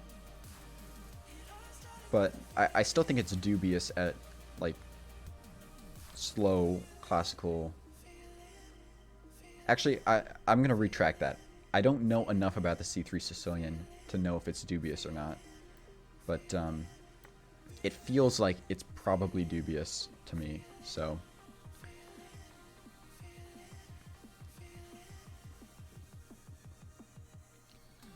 I would recommend against it. I've always just played D4 because Yellow, you were like 15 minutes behind. How am I ahead? I have no idea. My opponent spent like 20 moves or 20 minutes on a single move or something like that. Rossalimo. Rossalimo is definitely a very good choice for white. I actually am planning on making a video on the Rossalimo. I don't currently play it, but it's like one of the top openings that I want to learn next, because I think it's a very strong alternate to the open Sicilian. I'll still probably play the open Sicilian, but I just want to have it added to my repertoire so I can play it if I want to, you know, learn the ideas behind it, stuff like that. Lines just feel better for me than E4 for some reason. Yeah. Do I like the Benoni? Sometimes I play the Benoni. Yeah. Not all the time.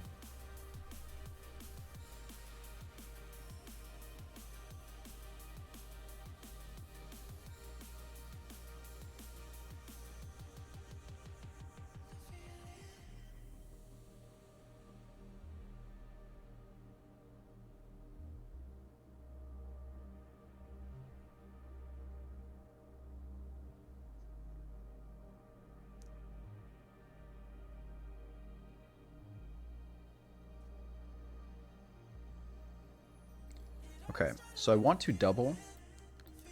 just to control the file.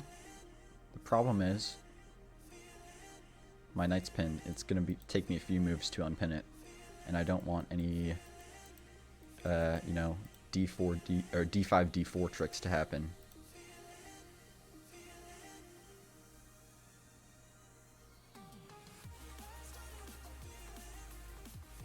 So I'm just making sure no tricks happen.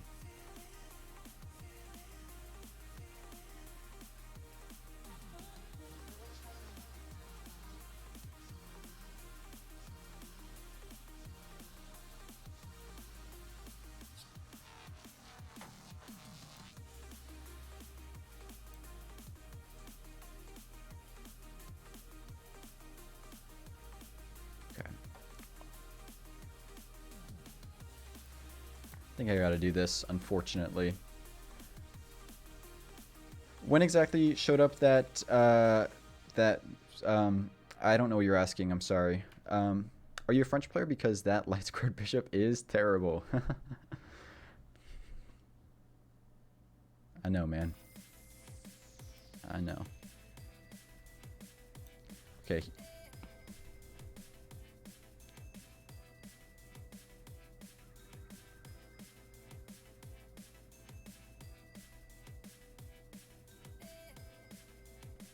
I think I gotta play this move. I wanted to play d4, but then there was rook f1.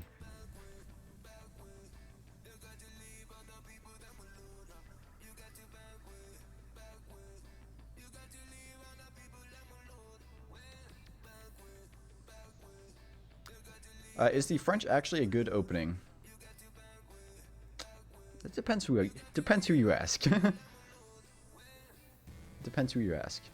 I think the French is actually very good for learning positional chess. So I think it's a good opening to learn because it teaches you positional chess really well. I thought I was going to say something more, but that's pretty much all I have on the French right now. There are like openings you can learn. The different openings help you get good at different types of chess.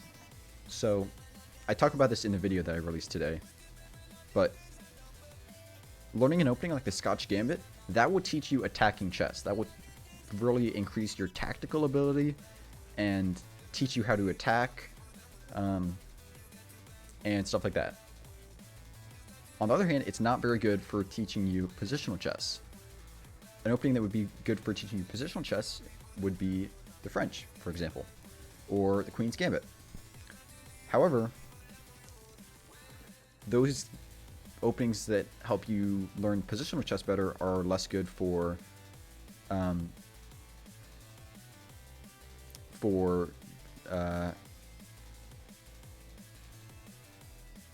your tactical chess.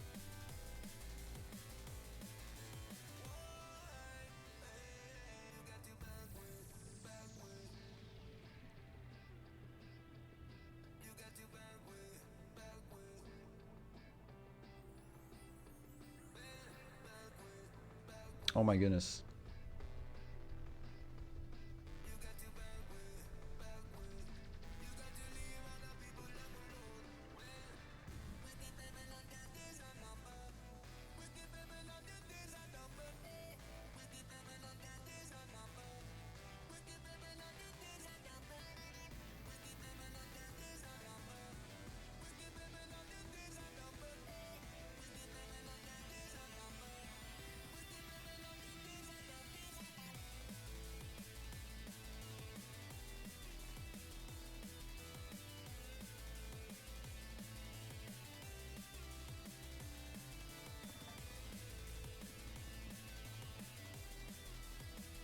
Good luck, yo. Thanks, Salty Chess. I think I might be lost here, actually.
Hello, what's up, Chanley?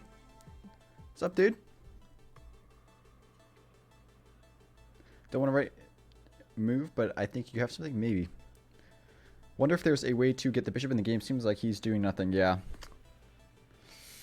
Dang. Looks a little tough. Gonna have faith in random champ. You know. Thanks. Can we write the idea or no? If it gives away like an idea or moves, then please do not suggest it. Good. Just followed you. I was wondering if I could play you. Right now I'm doing a tournament game, and after this I gotta go to class. And then I gotta make a YouTube video. So this is gonna be the only game of this stream. But oh, thank you for the follow. I missed it. Did I miss it? I think, or was it a while ago? But thank you for the follow, in case I missed it. We could play some other time. Yeah, if you see me on Lichess, send me a challenge, or if I do another stream, send me a challenge.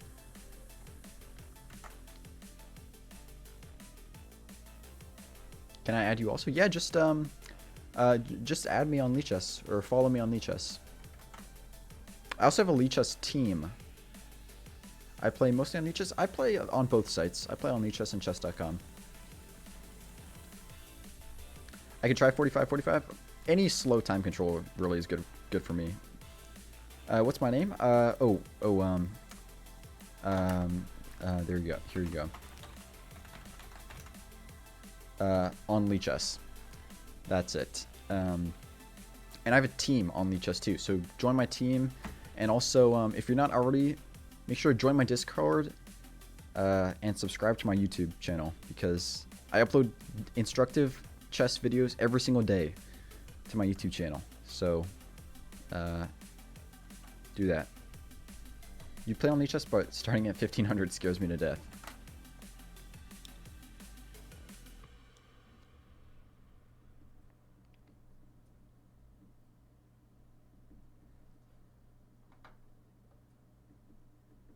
Oh, will I analyze this game later? Probably right after. Yeah, I'll probably analyze it right after I play it.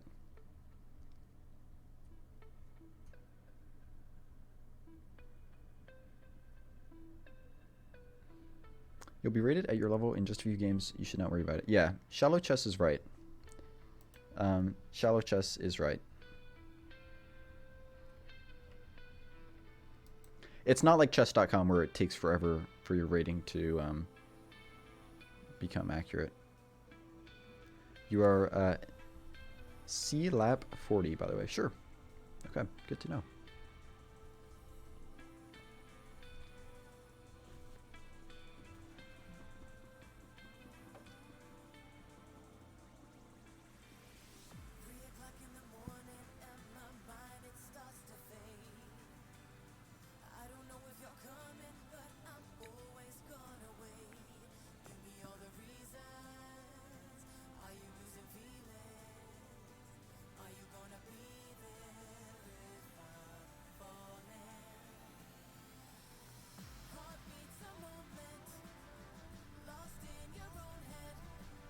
He's singing for a long time. Yeah, he is.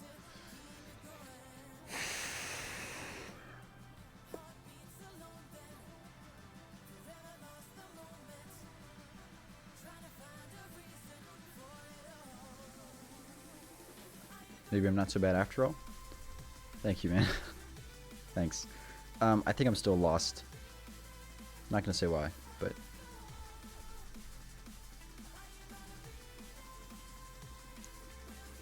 we'll just see. We'll have to see.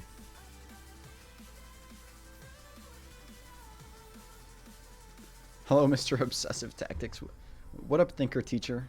What up, dude?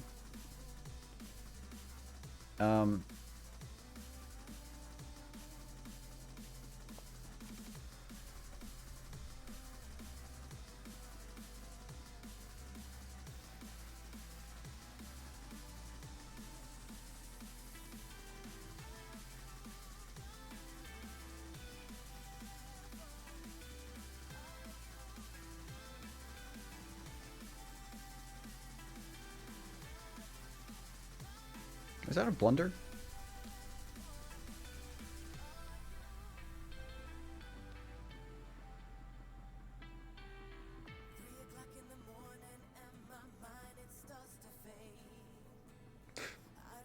think I only have one move here.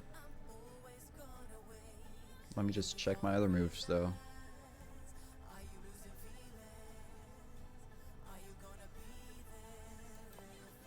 Pretty obvious. Pretty obvious to play g5 here. So I could be missing something. Could definitely be missing something. How are you, my friend? I'm doing well. Spent the past couple days resting up, and now we're back to daily instructive chess videos on YouTube.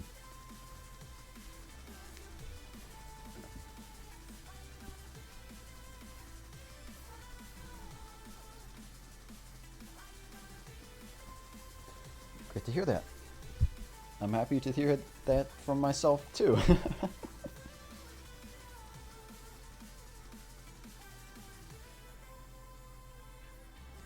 Does he have to take here? I'm not going to say. Say after he makes a move. How was the mom reaction?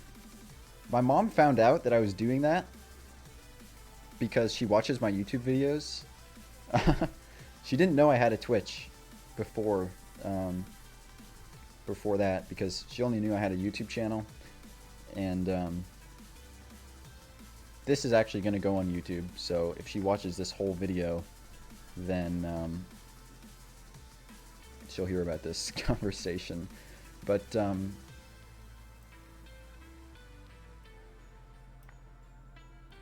yeah, she found out because I announced it on my YouTube channel, and then I think she was supportive of it.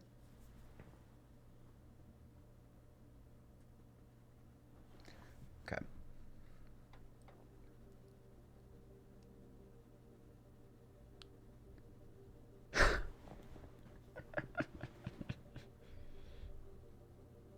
He steals spoons from the cafeteria, Mom.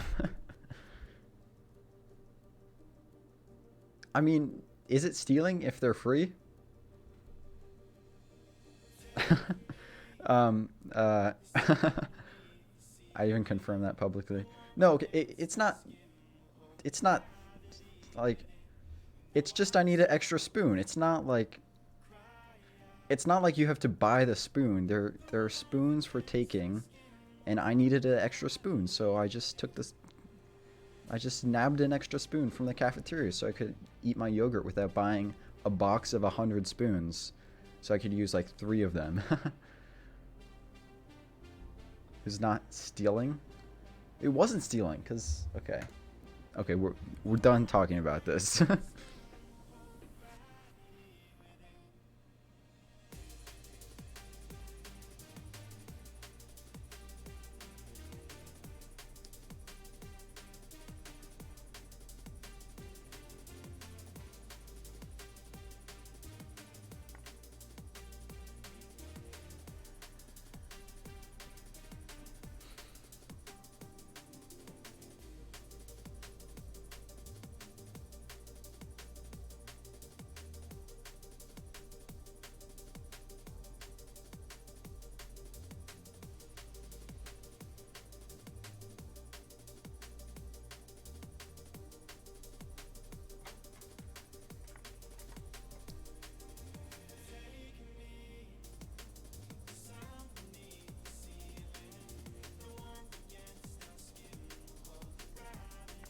Yeah, I think he did have to take there, by the way.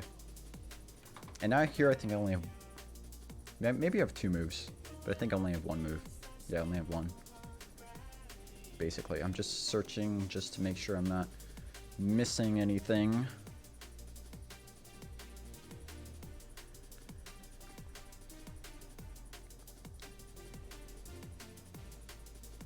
Actually...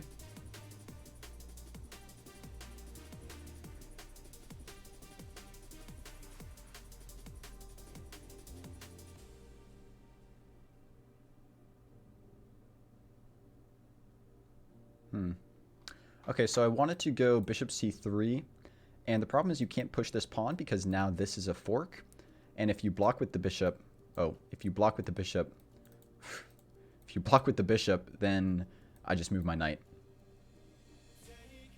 The problem is bishop f3, and then he can take my knight, and I take.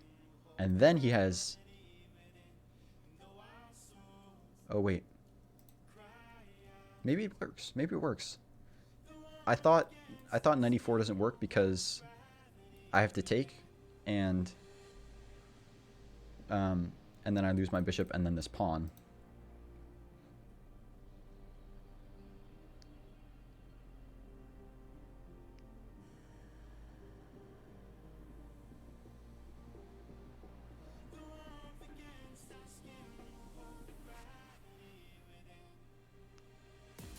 Let me just double check everything.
I think it looks good. Hopefully I'm not missing anything.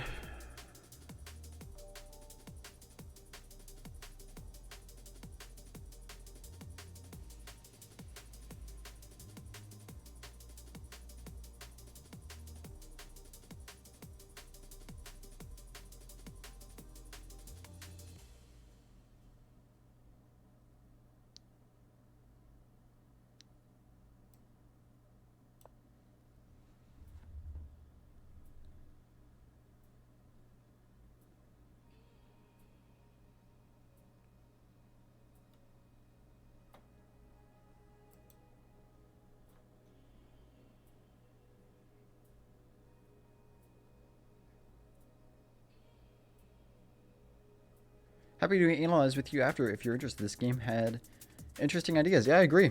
It's an interesting game. Did not go how I expected it to go, but it was interesting, very interesting. It's not over yet either. It's still going. Still going. Welcome Chess League TV.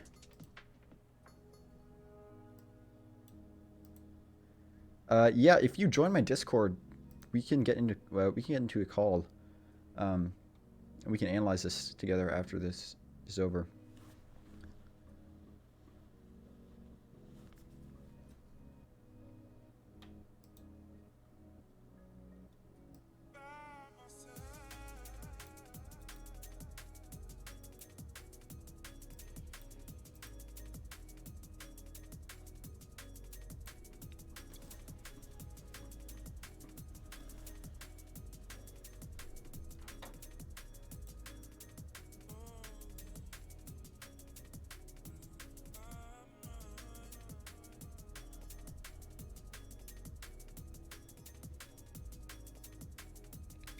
Who am I on MCC?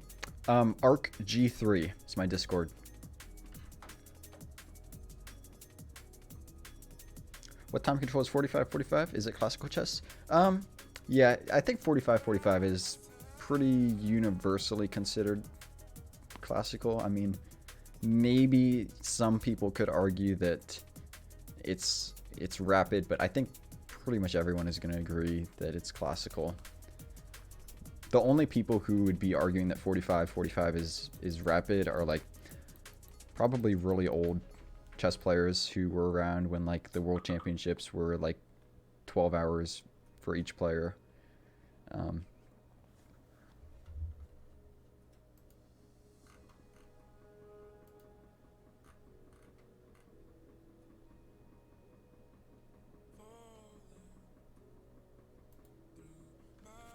12 hours, yeah. Yeah. They would have to adjourn the games if they went for too long. And they actually showed how that worked in Queen's Gambit in the last episode. That process of adjournment. Now it's not really used anymore because everybody has a computer at their disposal. So,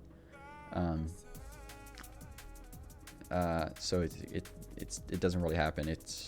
I think the longest time controls that like people play nowadays are basically 6 hours each, and that's basically the longest time controls that people play. Alireza's last games has been like 6 hours in total. Yeah. I mean, I think the standard time control for classical is like 2 hours with a time control. So like you get extra time after a certain amount of moves. That's like the standard FIDE classical time control. Still salty about Alireza. Dude was robbed. Oh yeah, about that. Yeah, how the arbiter interrupted him. Yeah, that's pretty unclassy.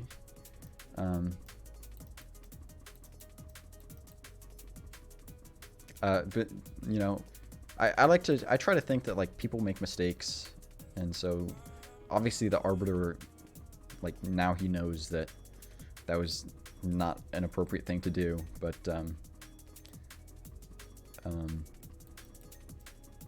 I don't know. Maybe he should have known better. But I try to give people the benefit of the doubt if they can. If I can. Oh, I'm nervous, guys. I'm nervous. I'm getting nervous. I usually get like this when things are unclear and it's near the end of the game. We both have not a lot of time left. I can't tell if I'm about to win or if I'm about to lose. That's why I'm nervous.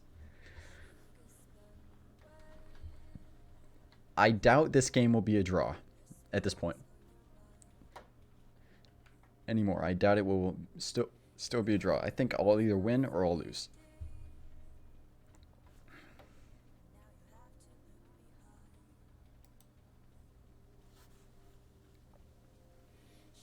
But it could still be a draw. I mean, it could still be a draw.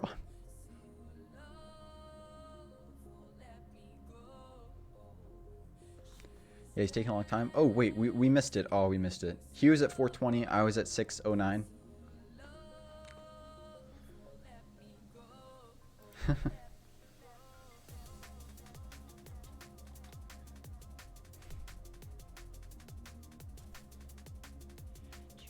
I guess it's not dire to get down close to 0 with 45. Yeah, plus 45. I mean, nice. Yeah, nice. I'm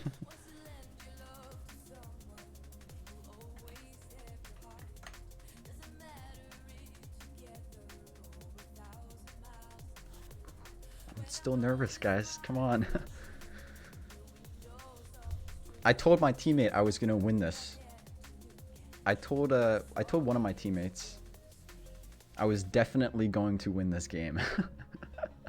So I really hope I win that, so I don't disappoint him. Okay.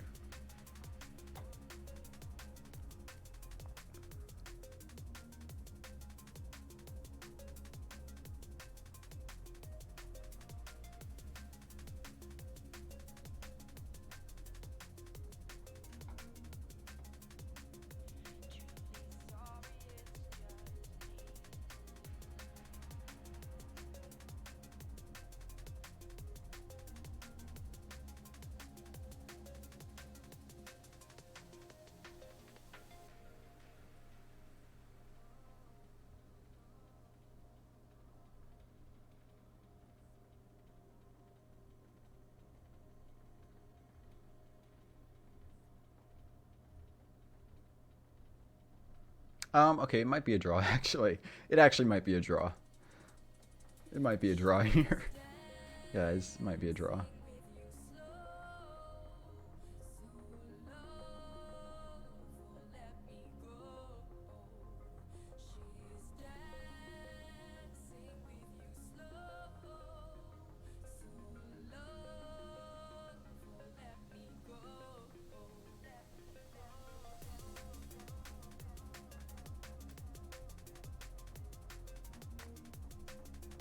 You doubt it? I think it might.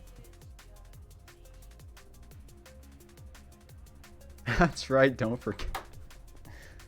Yeah, right, yeah. It was complicated for him. It was complicated. I think this actually is a... I think he's actually maybe fine here.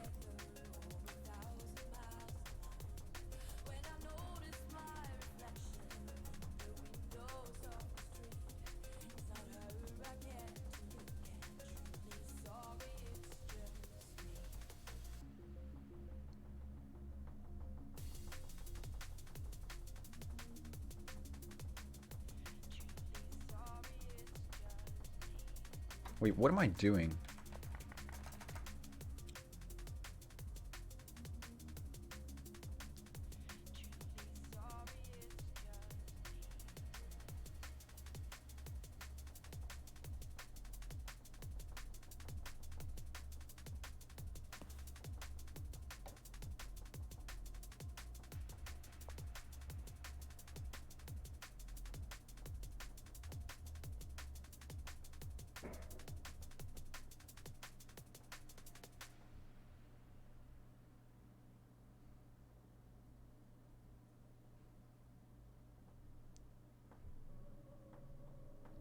I'm still gonna be down a pawn though.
I thought I could move my knight there, but I realized I can't.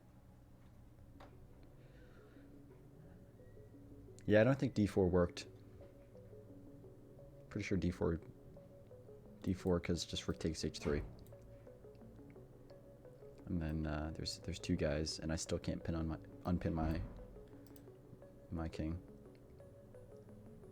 Or I still can't unpin my horsey.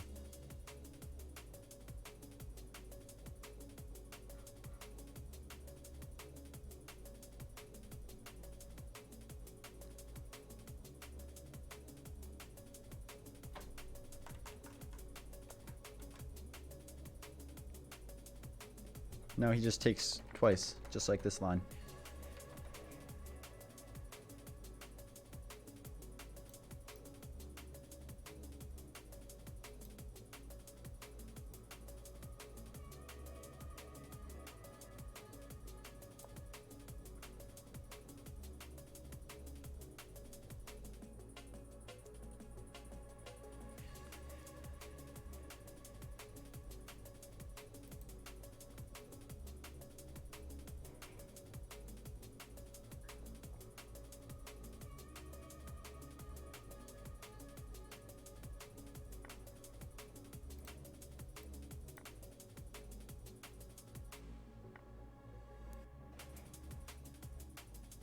You're handling this pin very well. I would have probably lost the horse by now. Lol.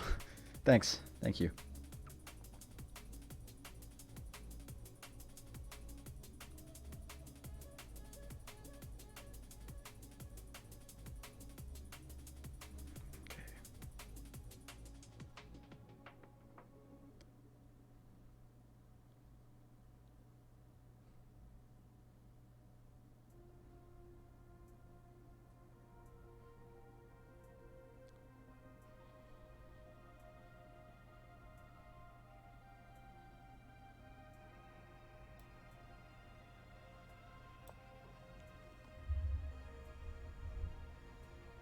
How are my rook endgame skills? Probably pretty good. They're probably pretty good. Probably. Black has 2 passed pawns. I have 1.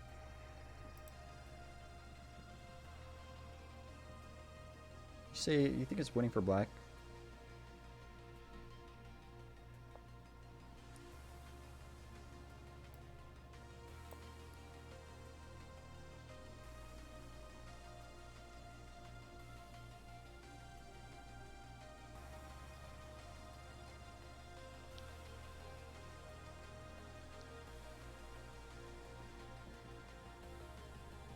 All rook endgames are draws though.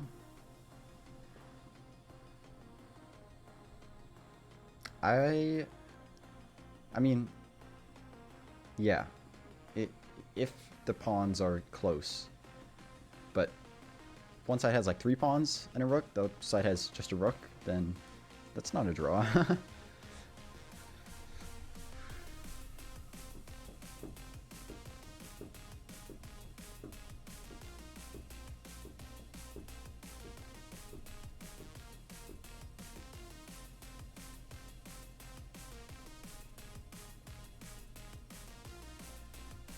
I have online school now, so they teach us in class so early. Yeah, a bit over exaggerated. Lol. Yeah, I mean, I know what you mean though. Most rook endgames with perfect play and similar amount of pawns, like 1, sometimes 2 pawn difference, are draws.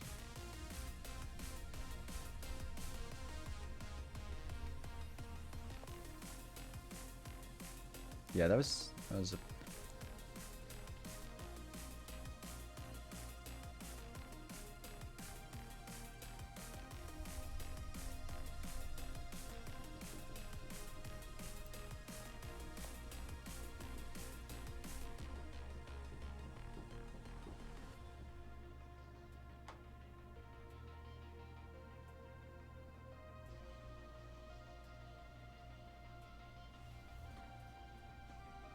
Dang, this is the same game. Yes, it is.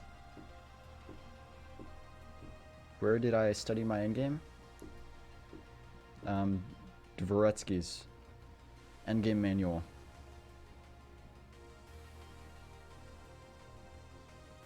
Could just repeat here, I guess.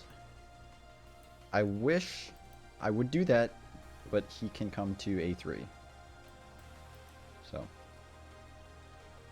If he comes to these squares, though, I'm definitely taking that pawn.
At this point, it could go any result.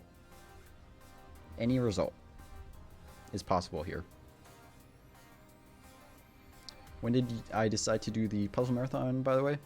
It was last Thursday, so approximately 36 hours before I started was when I had the idea. I basically had the idea, and then I'm like, alright, I'm gonna do this.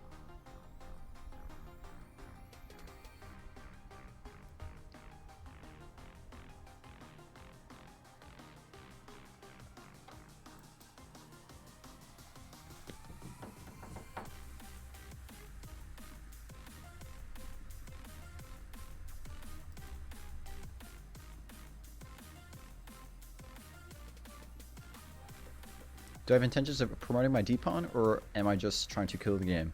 I'm gonna do whatever I think the best move is. So.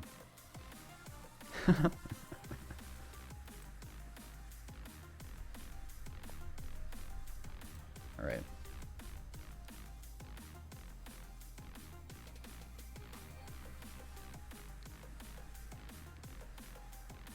Got him.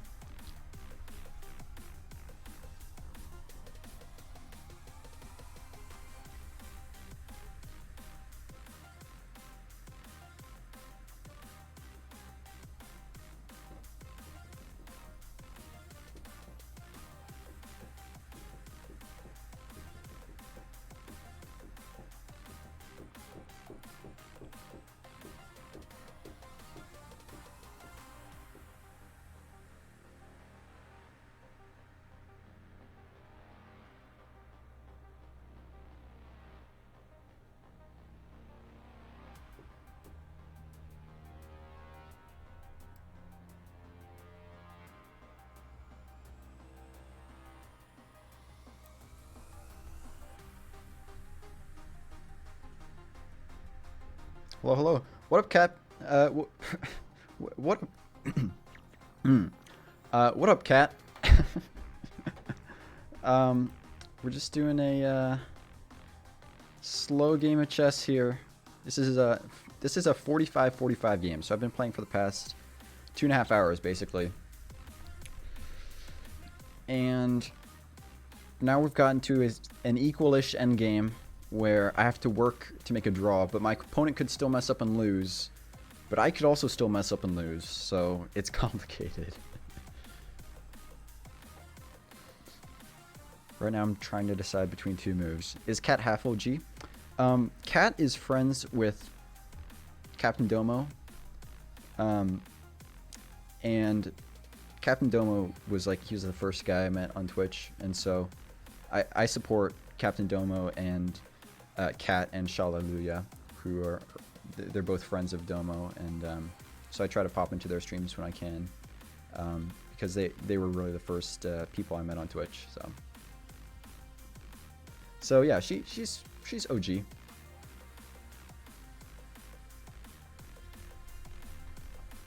Just a girl trying to learn chess on the internet. Yeah. All right, but okay, I gotta focus. I don't have a lot of time left.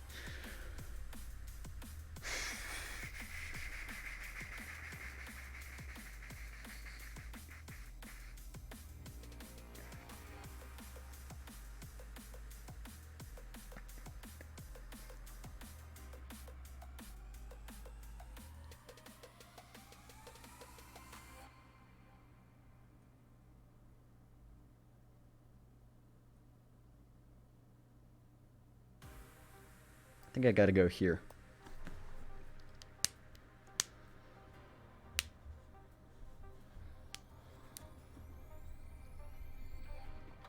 So yeah, I know the timers only say 4 minutes left and 5 minutes left, but we get an additional 45 seconds after every move. So this game still could go on for another half hour potentially. Probably won't, but it could. Probably not though, but it could. So I'm going to win this pawn, but I got to make sure that I don't lose any of my pawns in the meantime. And then, even once I've done that, I have to make sure that black can't promote this past a pawn. It's going to be hard for him right now because his king's in front of it. and if he moves his king, he drops the pawn. So,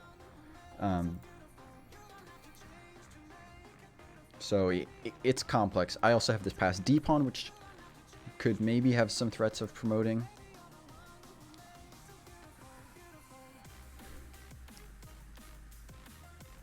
Okay, so now I can't play this move because he'll simply skewer my rook, and then that will be completely losing. Are you gonna do another game after this? This is the only game we're playing this stream, so that's it. It's this game, and that's it.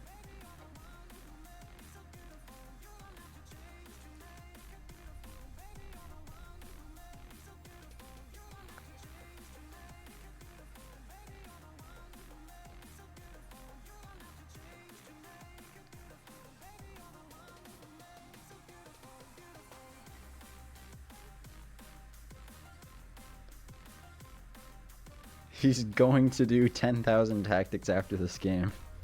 Yeah, I don't think I'm ever going to do that again. If I ever do something like that again, it's going to have to be a long time from now. Because in order for me to decide to do that again, I will have to forget how exhausting it was. And I don't think I'm going to forget how exhausting that was for a long time. Next time I can do 10,000 Ultra Bullet games. That would take even longer, and also be terrible for your chess.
Slow down. I mean, actually, what do I even really have to think about here? I can't defend this pawn. My rook's already optimized.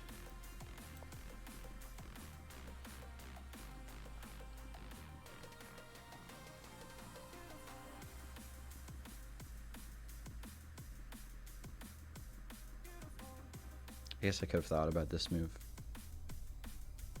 But I think this threat is stronger than passively defending.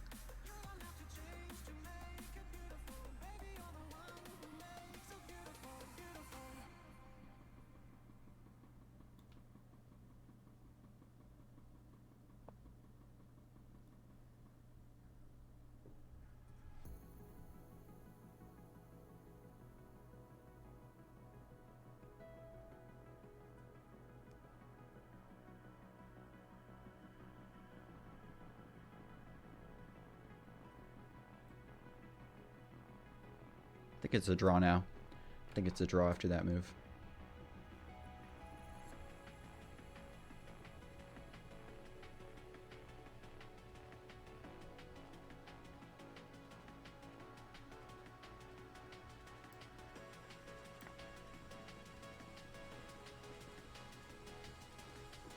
I give you love. I love this song. Okay, so I have two moves. This is the obvious move, but you should at least consider all your options. So, yeah, I don't think there's anything to consider here, actually. And then he's going to play this move, I'm going to play this move. And my king is inside the box, so it's gonna be a draw, I'm pretty sure.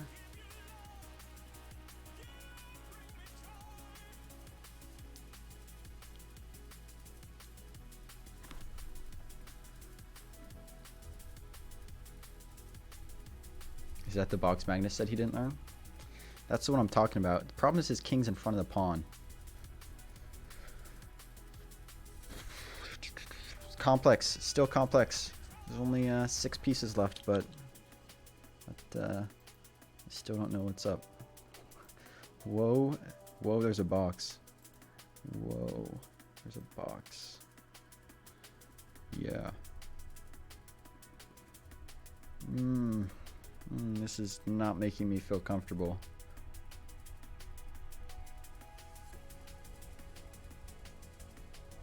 What's the box about? I'm talking about the pawn promotion box. I don't think I've made a video specifically about it yet, but I've made a video where I've mentioned it. You know, I'll talk about it later. Okay, there. There.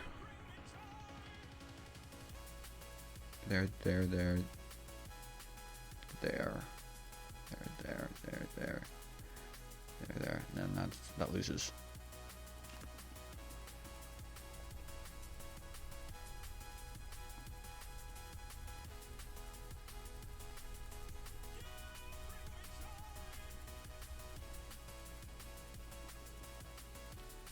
There.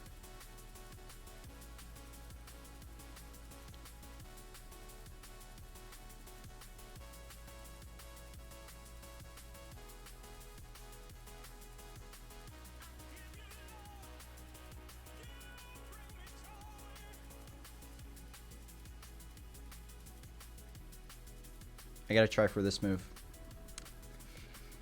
Because king here is losing.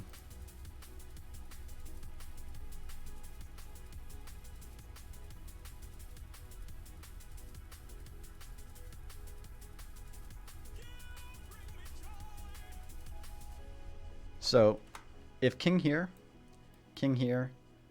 takes, oops, takes, you know what I mean, takes, king here, okay, it's my move, I'll show you guys later.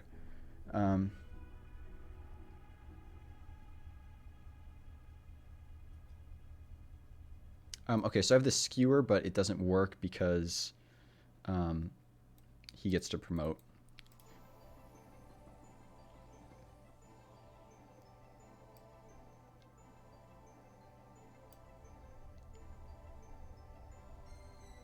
So now this might work.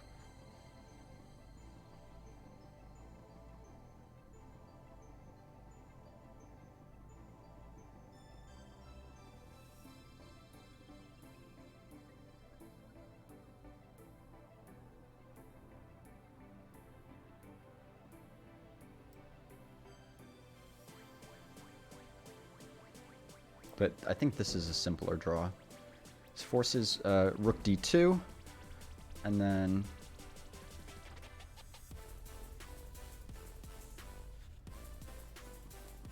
I can either promote or I can play.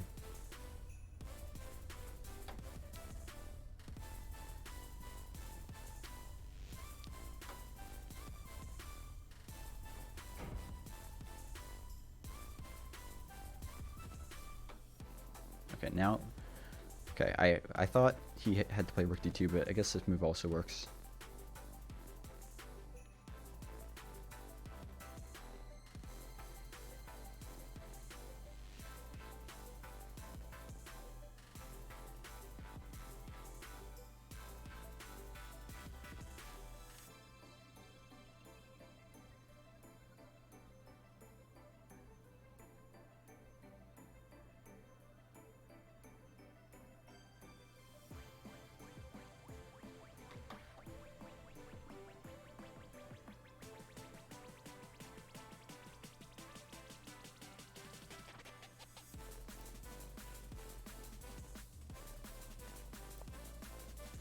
We're gonna get a Philidor position, I think. That's when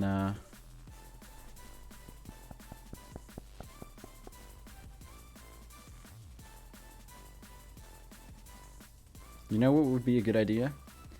If I made a video about the Philidor position, and that way I never forget the Philidor position again. I've never had the Philidor position occur in a real game, so...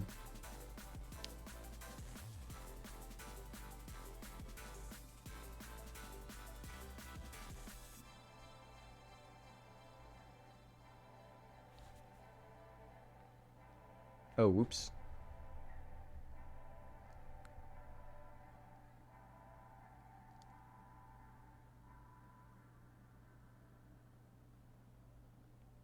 I missed that move. I totally missed that move.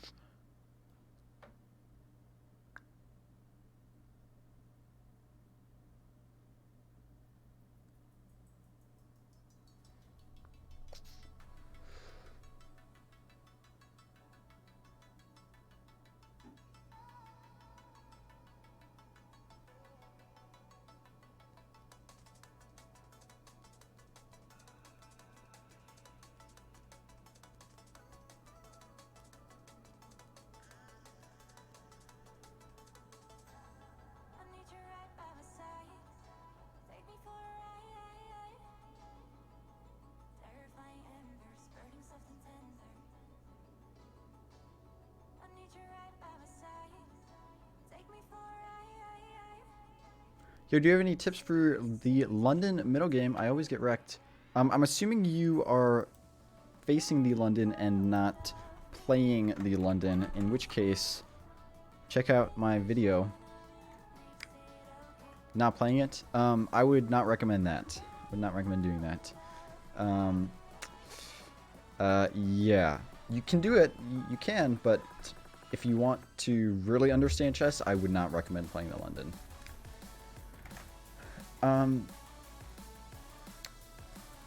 And on that note, what would I recommend? I would recommend learning like an actual opening repertoire, because the problem with the London is that it's just the same opening over and over and over and over, and you don't learn chess by playing the same opening over and over and over.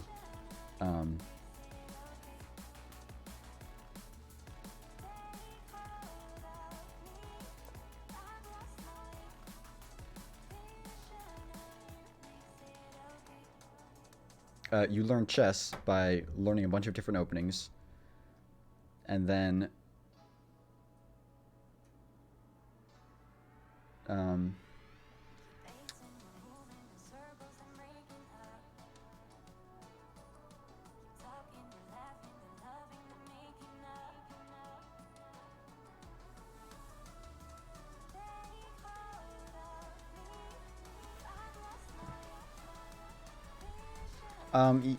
hold on, I'll answer your question in a second. I'm gonna finish this game first. Okay.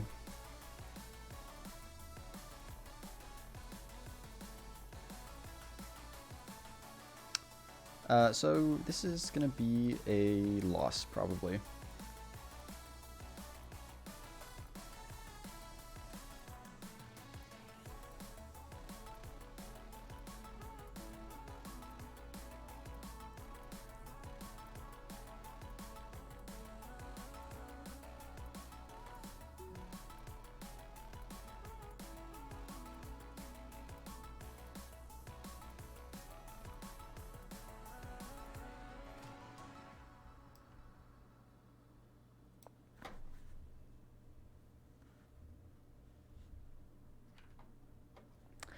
Yeah, so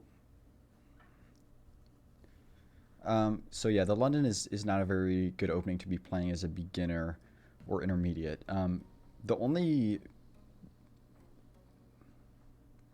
people who I think it's okay to play the London are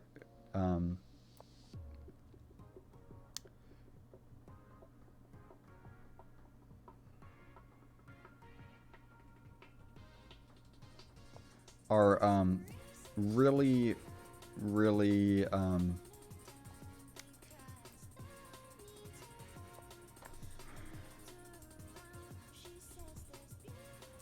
yeah, King's Gambit is good. King's Gambit is a good choice.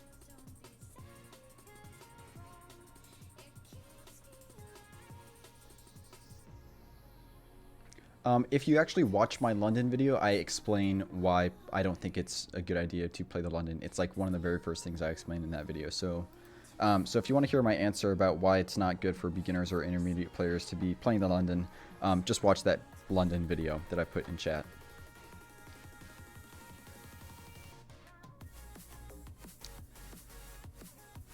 Yeah, that's pretty much it. So this is gonna be a loss. Too bad.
Yo, Ginger Squirrel Nuts, thank you for the follow, man.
Good game.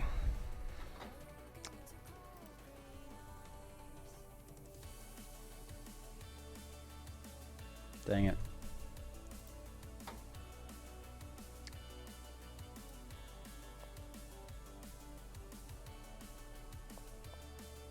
I missed this move. I missed b5. I totally missed b5.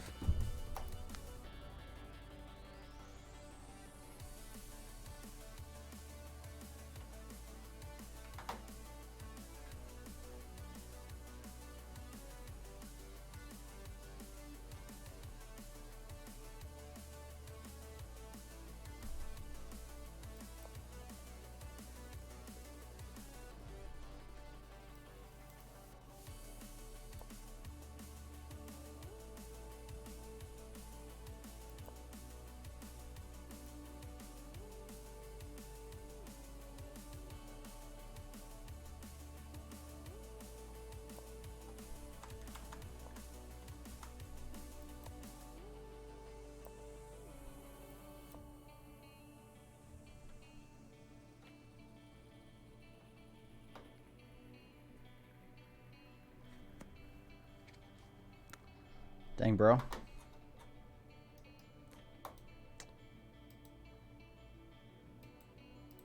Yo, guys, did you see the new piece set?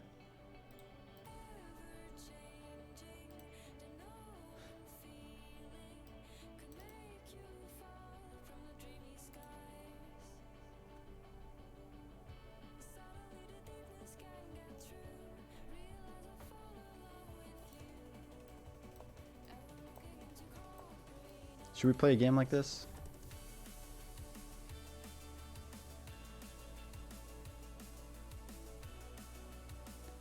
I know, I forgot about the square shallow chess. Looked like a GG to me. Yeah. Yeah, Lichess just added this piece set this morning, I think. Yeah. It's very nice.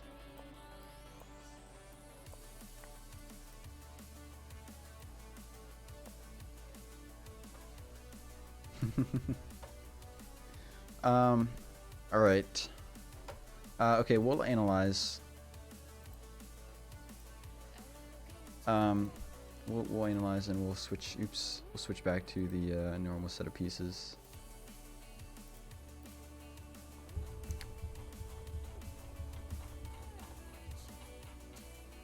Rick giving the shifty look, yeah. Oh, analysis board.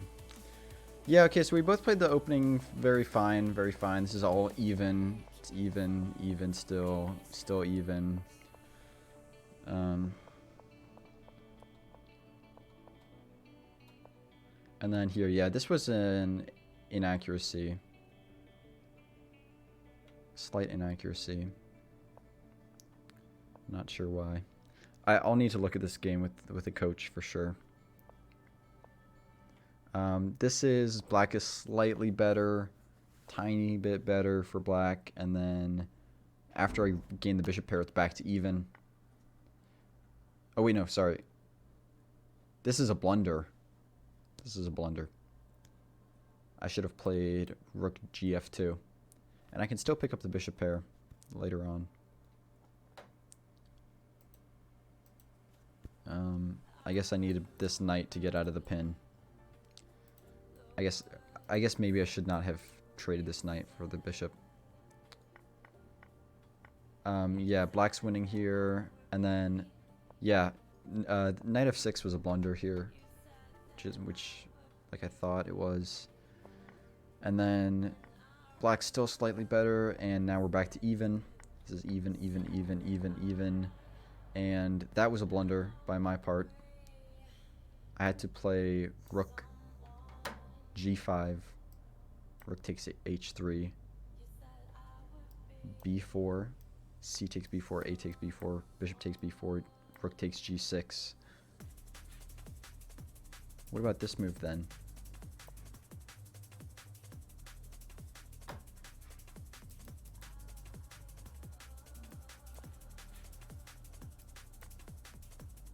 Oh my goodness.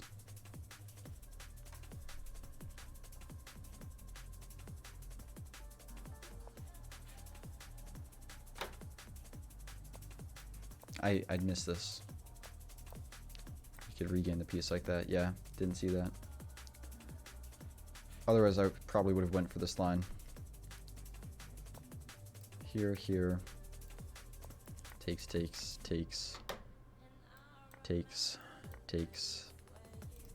check, there, bam. Hard to see that many moves. I mean, a lot of it is forcing, so it's like...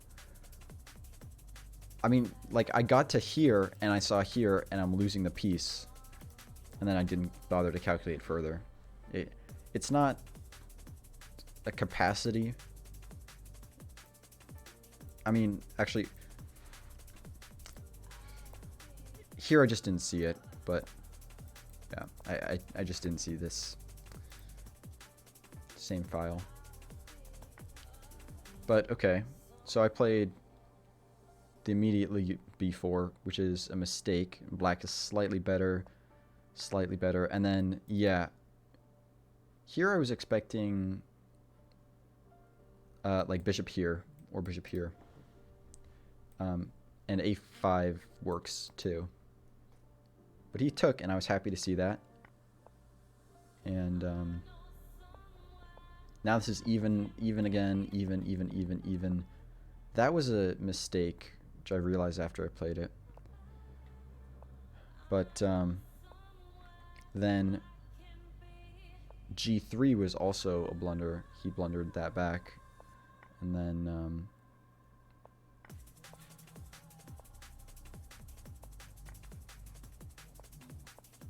this is a draw. If I play king d3 or king e3 or king d4, I have to play one of those moves. Because I missed, I have to stay inside the box, I guess. I missed b5. And then here's just lost, because I can never trade my rook for this pawn, even though I have 2 attackers, 1 defender, because I'm outside of this box. And I can never take this pawn with my rook, because then this pawn promotes. And I can never like walk my king around either, because if I remove my king here, it blocks my rook. So yeah, it's okay. I was seeing if I could try to swindle a stalemate somehow, since I still had a rook. But after this queen f4 check, it's just bing and boom, and like that's it. So okay, well, that was it. Good game. I don't think I have anything else to do, so let's raid someone, yo. See ya. See ya. If you want to stick around, we're gonna raid someone probably. So let me just find someone to raid here. We'll bring you to.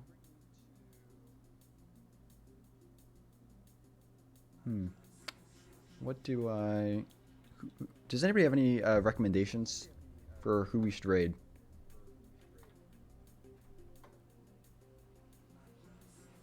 Oh, before you leave, ban you?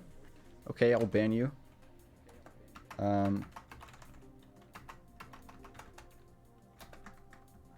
Love you too, Emma Ducks.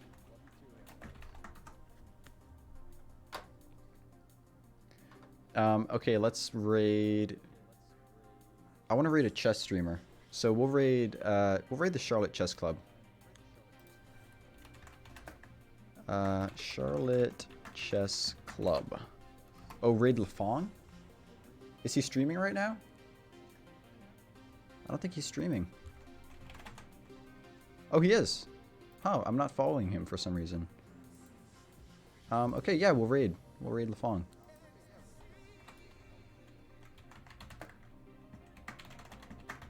Alright. Alright, let's do it. GG, yo. And make sure to subscribe to my YouTube, join my Discord to get notifications, and I'll see you guys next time.